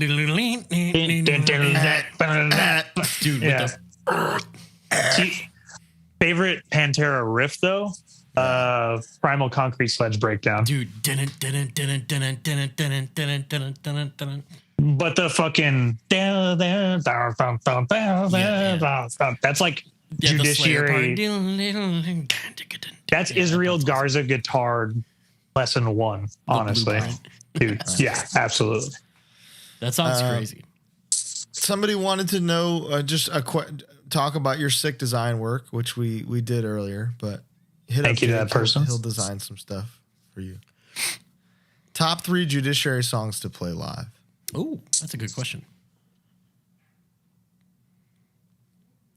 Axis of Equality is number 1. Like, it gets the craziest reaction every time. The pop. What can you do? You know, it's the most simple song, which is like, I love the song. It's in a way frustrating because you know how you wrote that song. You're just like, oh yeah, this would be a good intro. Like riff here, riff here, riff here. Okay, cool. Let's move on to the next one. And it ends up being like the fucking craziest song you have. And then you're like, come on, guys, we've done better things. I swear. Listen to this crazy time signature that we spent fucking hours on. No. Give us the first one. But Axis is like definitely number 1. I get the shit beat out of me like during the sing along part every time. I like Temple a lot. I think that's one of our hardest songs. Having Brody do his part at our shows was cool too. Dude, that was the worst. When you guys really popped off, that was the top God's Hate song in our like Spotify and Apple Music. Really? It was number 1 God's Hate song was the Judiciary song featuring God's Hate. That's funny. I'm sorry. You'll see we took it off because it's fucking pissed me off. I saw that. I don't blame you. I would have done it too. Track. Yeah. For years, you were sitting on the top. Number 1. Bastard. Yeah, and then 3rd, probably Karma's Knife. It's fucking fast. It has a fun breakdown. And just good fucking song, honestly. I do some like playful shit live, like throwing my voice up really high and then doing it down low. Wow. Yeah, that shit's fun. Love it. I love that kind of stuff. Maddie Watkins, friend of the show, asked, usual Buc-ee's order? Oh. I love a brisket sandwich. The chopped brisket sandwich. Fuck yeah. So I admittedly... like their hot food I haven't like eaten that much of. I like what I've had. Brisket sandwich, turkey sandwich is good. I'm usually in there. I like freak out when I'm in there, especially during the summer. Like during the summer, during the day, because when I drive up to Austin, it's on the way in New Braunfels. And in New Braunfels, there's like a bunch of swimming spots and lakes and shit like that. So everybody stops there before they fucking go to the lake. So it feels like I'm in like a FEMA relief center where you're just like dodging people and people are just grabbing shit off the shelves and fucking running around. So you feel that too as a Texas resident? Oh yeah. Like it's stressful, but I love Buc-ee's. Like I could fucking eat off the bathroom floors. They're so goddamn clean. Mm-hmm. You got to walk in there with a game plan though. You really do. It's like, so overwhelming. I know, like, but if I'm in there, I'm grabbing a Topo Chico. If I want hot food, I'd probably get a brisket sandwich. I like the candied pecans. Or that's the best thing they got. Those are crazy. Gabe, the pigeon, can't believe those things every time you go to Buc-ee's. Yeah. And I'm running out of there as fast as I can after that. Yeah. I'll maybe get like a little cup of like summer sausage and cheese, and I'm good. Yeah. See, I've never had a hot meal there, dude, because I'm so stressed out. Oh, dude, it's fucking panic inducing. It sucks. And then like driving is also like $4. It's like so cheap. Yeah, it's great. Worst injury on the road and not on the road. Injury on the road. Oh, fuck. I had like this it wasn't like necessarily anything that happened at like a show. I think it came from me lifting weights. But I basically found out that the cartilage in my rib, sorry if you can hear my dog fucking walking around. The cartilage in my sternum got inflamed and it carried over onto my back. And so anytime I would take a breath, I like I would just make this sound like because like it hurts so fucking bad. So imagine playing a fucking show and trying to like give yourself diaphragm like breath support with that. Dude, that is singing. I couldn't do like my adrenaline would go up and I could like blast through it, but I couldn't fucking jump around or do shit. There was one show we played. One of the hottest shows we ever played. Yuma, Arizona, is this place. What Yuma? You had to play Yuma at some point. We played Prison Hill, which is literally just a hill in a park. It's just a slab of concrete. Good show, honestly. We played there with Creeping Death and Vamakara. Nice. And I played that show, and I just remember walking back to our van, just hunched over because that was the only way that was comfortable, and I just sat in the van seat and just went for like 30 minutes. I couldn't fucking do it. So that sucked. And then I've also had an allergic reaction on tour too. Oh, same, dude. Dude, we played the Masquerade in fucking Atlanta, and it was on the Gatecreeper Exhumed tour. During the set, I was like, my asthma's acting up really fucking bad. Like, I don't know what's going on. I got off stage and I still couldn't catch my breath. And then I looked at my phone camera, and my nose was like fucking swollen. My face was swollen. What are you allergic to?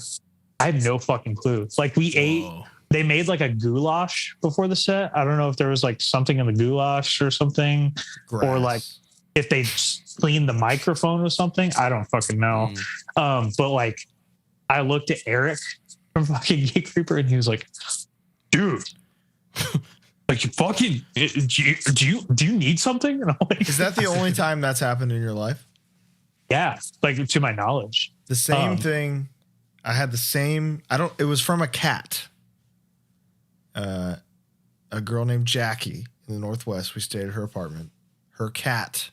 I'm not super allergic to cats. I'll sneeze. Same. But something about this cat's hair, I looked like I was abducted and replaced with like AI who tried to recreate my face from memory.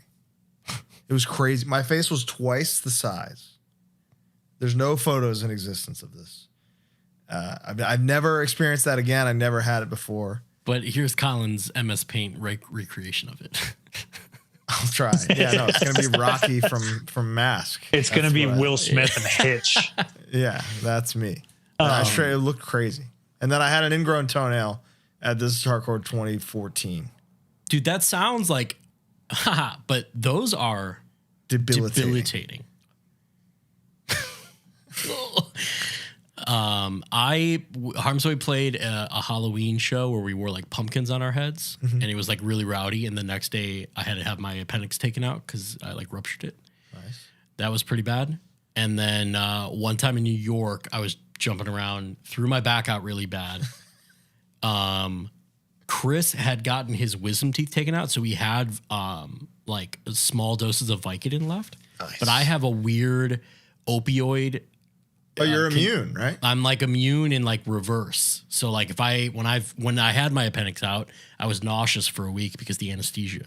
Right. And like I'm taking kratom before for I love anesthesia. Yeah, I've taken kratom before for like knees and inflammation, and it made me like nauseous and made me puke. What a bummer. And the Vicodin kept me up all night.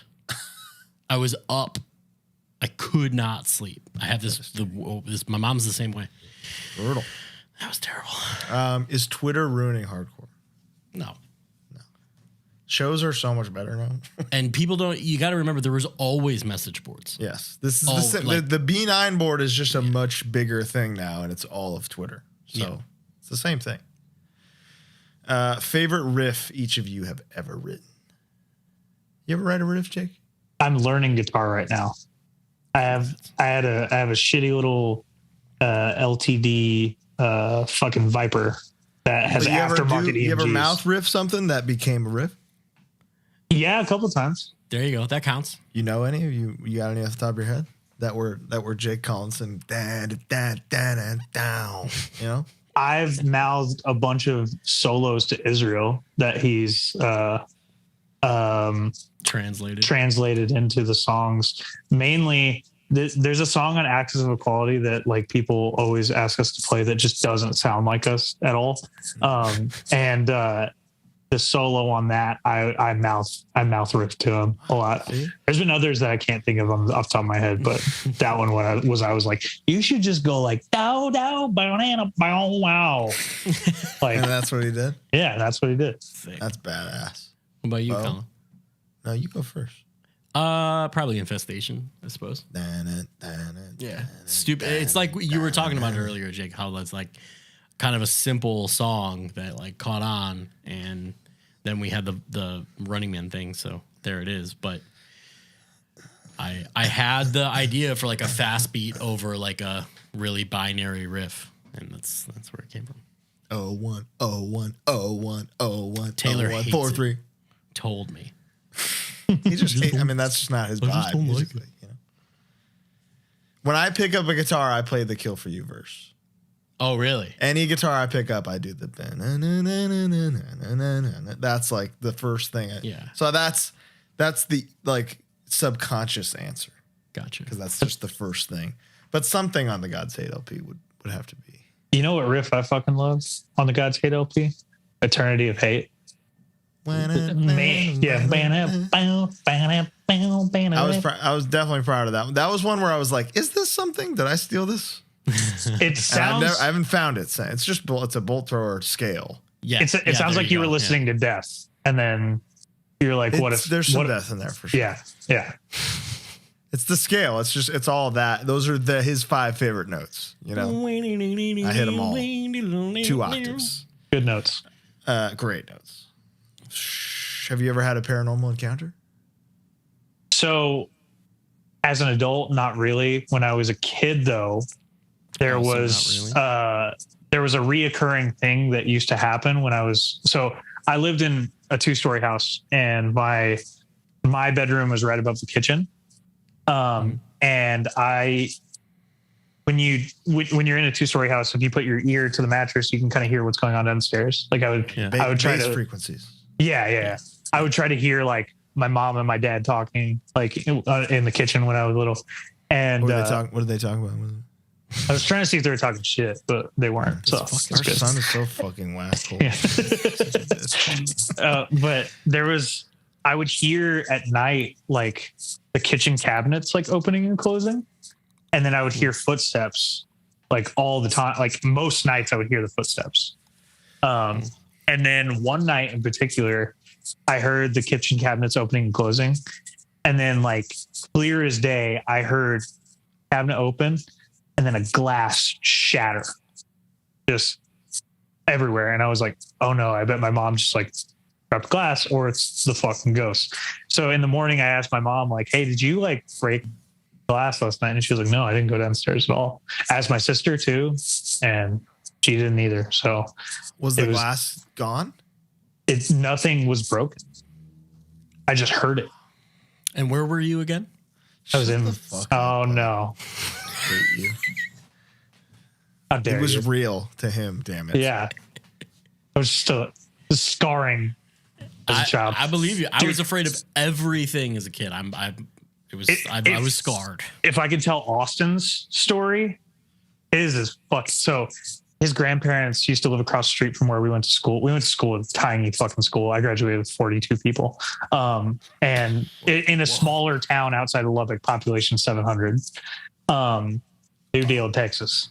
New Deal, Texas? New Deal, Texas, home of the New Deal Fighting Lions. And you know that was named by, like, some guys were playing poker. And they were like, let's get a new deal going. You know what? No, so you know it used to be called Monroe, Texas, and then the New Deal, the political thing happened, and they were like, I just said that's us. Oh, it was poker. So when Austin and I were in high school, we used to just walk across the street to his grandma's and eat frozen cheeseburgers, and he told me that when he was a kid, there was a lady that lived in that house before his grandparents did. And when he was like 2 or 3, he walked around just saying like Peachy, Peachy, Peachy, which was her nickname. And and they didn't tell him that, obviously. And then like when you walked in, like it's just like a bad fucking vibe. Sure. Like the Zach Bagans Haunted Museum. Just like the Zach Bagans. The sister location is in New Deal, Texas. Yeah. But like, yeah, it was not a good vibe. I think one time we were there, a door opened. So that one was not good. But yeah, little doors are not supposed to open. Okay. No, never. They don't. On my watch, keep them close. But we little fucking Austin was just walking around saying peachy. Which is very fucking specific. It's on site with Peachy. Fuck Peachy. All my homies hate Peachy. All my homies hate Peachy. What about you, Bo? You ever have a... You know what? Funniest, weirdest mosh call you or Jimmy have ever given to a crowd? You know any come to mind? Jimmy likes to call people out like specifically. So I'll hear like during a set, I'll just hear like red sharks. Oh, nice. And like shit like that. I think I've like shouted dumb shit out, like people who deadlift, like just dumb shit, but nothing specific. I do. It does make me laugh when I hear Jimmy say something stupid like that, though. Something specific. Yeah. You know what my favorite mosh call is? Is from the live Sepultura record where he says, or it's a recording. No, I don't know if it's a full record, but he says, "Sao Paulo, show the world." That's hard. That's hard. James has said that a few times. Chicago, show the world. Just wherever we are, show the world. Yeah. You know what I've been doing a bunch that I don't know if I should do anymore. I'll at the start of the set, I'll say that they're like last weekend. I said that we're in Tacoma, Texas now. People cheered, like but it was I don't know. That's fun. We'll see if it lasts. I have a favorite Megadeth video that I've seen where they're going to play Holy Wars, and he goes, "This next song goes out to the death of one fucking idiot out in the Middle East. You know who I'm talking about, Detroit? Fuck you, Saddam, Holy Wars." And then just rips it. And we played Brick, New Jersey once on the day that Bin Laden was killed. And James said, "Fuck you, Osama breeding grounds." Wow. Let's go. Hard. Yeah. Breeding grounds. God, what a track. I mean, some would say breeding grounds is the reason that HardLore exists. Some would call it the master killer of isolation. One of those dominoes is breeding grounds for sure. Top 3 goated albums on the labels you have releases with. You can't mention each other's bands though. Oh shit! So top 3 on Closed Casket that aren't our without bands. Mentioning each other's bands. Incendiary, Zabulba. Cost of Living is Cost of Living. Cost of Living funded many of the things we've done. I feel like. Cost of Living was like that record for me for a long time. Yeah. What is not mentioning y'all's bands is really fucking hard. It's hard. We were just early, you know? Yeah. I'm trying to think of the back of the lineup shirt. Disgrace. Disgrace. Yeah. True Enemy. There it is. True Enemy easily. Woo! Is on the upper echelon there. I think people younger than us and people not in bands would have much different opinions than us. I feel like. Yeah. I think Arizona's up there for me. Ooh, that's a great one. Good call. That's a fucking scene-changing record. Good time. Well, King 9 Death Rattle. Oh fuck. Fuck. I forget. Yeah, it's a great one. A lot of good stuff. I forget where stuff comes out. You know what I mean? Closed Casket's pretty good. Closed Casket's got a bit of a lineup. Stuff. Yep. Let's see what else we got here. Is it a bigger difficulty gap going from local to regional, or regional to national, or national to international to band? In my opinion, being local band is 10 years of your life. Yeah. To me. But being a band that tours Europe and not doing anywhere near as good as playing Los Angeles has also been a 10-year thing. It doesn't happen for some bands. Yeah. It never happened for me. In my opinion, it's the international thing, but specifically Europe. And again, I'm not trying to shit on Europe because But it's just like a fact of the matter is we go to Australia and we do really well. Mm-hmm. It's just kind of how it is. If you work in Europe, you're set for life. Yeah. And that's why it's like it is it's the ultimate place, it's the pinnacle of live music. Yeah. I never did it. I never made it work. It is not easy. It's not easy. So Jake, you're you good luck, buddy. All right? We're It's the on last. you now. We're our only hope. You're our only hope. Ask him when the Hidden by Ivory reunion show is. I'll fucking kill myself. That's my first band. Oh my God, that's so embarrassing. Who asked that? Justin with a cactus. American Rad Ass. Oh my God, that's Austin's wife's brother. God damn it, Justin. Got your ass, bro. We got you, man. No, that was that band sucks. Hidden by Ivory, man. Yeah. That's all right, man. Christian metalcore. Oh, fuck it. You were Christian? Oh yeah, I was. Not anymore. Yeah, I'm good. When did you give it up? When I was towards the end of my time at New Deal, Texas. Nice. Because What age? obviously West Texas is very Christian ingrained. And I think it took me just kind of stepping out for a little bit and then just being like, yeah. Oh, plus like my sister is gay and I didn't, that was a big like step out for me too. Cause I was just like, oh, you guys don't really agree with her and I don't love her. So let me start thinking about this. Yeah, good for you. It's great. Yeah. Beautiful answer. Love that. How does he feel knowing his band will be dropping an album of the year in March? That's that's high praise. Jesus Christ. It's going to feel real good. You know it. It's going to feel real good dropping an album in March. Regardless. Yeah, exactly. Right. Love that. That's a good answer. Bo, you got a couple on yours too, which is let me go check that. This is a great one. Would you rather get to eat as much pizza as you want every day and gain no weight, but have to consume a 10-gallon bucket of glass per year, or no glass, no pizza, never, ever again, forever? No glass and no pizza? Yeah. I'm going no glass, no pizza. I think I have to go no glass, no pizza, but pizza. I fucking love pizza. Man. I love pizza. I hate glass. That's such a loss. You could have a calzone. I hate eating glass. I won't do it. Swore it off. Once you get like a callus going though. Yeah, but who knows? First year you're spending like 4 months in the hospital. But then by that time, doctor, I have to do this. You don't understand. Get it. You don't understand. Have you had turbo crust? Have you ever had the garlic sauce at Papa John's? Oh God. I need it. Amen. Here's a question. What's the size of your order? Small, medium, large? Guess. Take a fucking guess. Mia. That's a large. I've never gotten anything less than a large. Why? And let me bring something up here. Please Morgan Spurlock, if you're watching this, it's on site with you, motherfucker. You're the greatest enemy. Supersize Me ruined the world. He took away the supersize. And now it's just a large because of this piece of shit, Morgan Spurlock. Bastard. Kiss my ass and suck my dick, Morgan Spurlock. I'm coming for you. It's on site. If you could play a villain in an action movie opposite of an action star rather, of your choice. So you're the villain against any action star of your choice. Who would it be? Also, the movie can be a pre-existing one or a new original story. Do a pre-existing one because that's more interesting. I mean, you want to be a Bond villain, right? Yeah, because you don't even need to be. I wouldn't even have to work out. Yeah, I wear a cool suit. I'm just in like an eye patch. And or I could be a Batman villain. You could.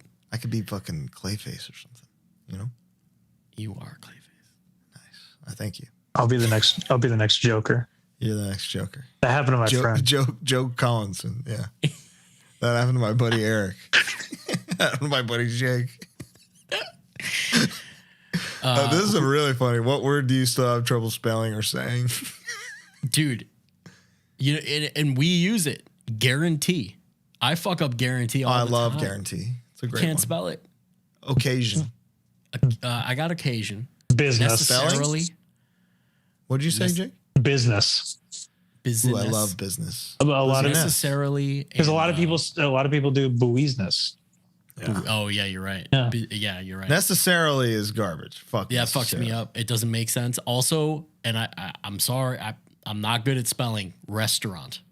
I still fuck our up. aunt. Yeah. Yeah.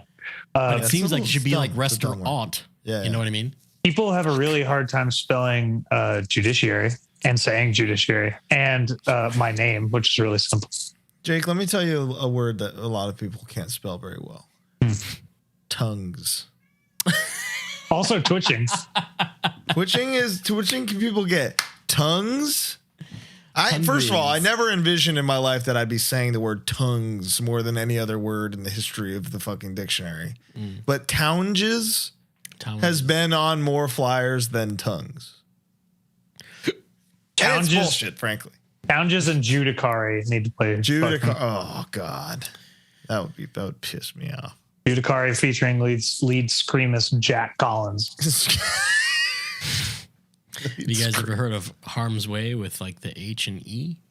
Oh God, Whey protein, dude. I like the Harm's Way GUEY. That's fun. Whey. That's good. That's fun. That's good. People don't realize that Harm's Way, the protein, we've been hearing since 2008. Dude, Yo, a new guy once a day is like, wait a minute.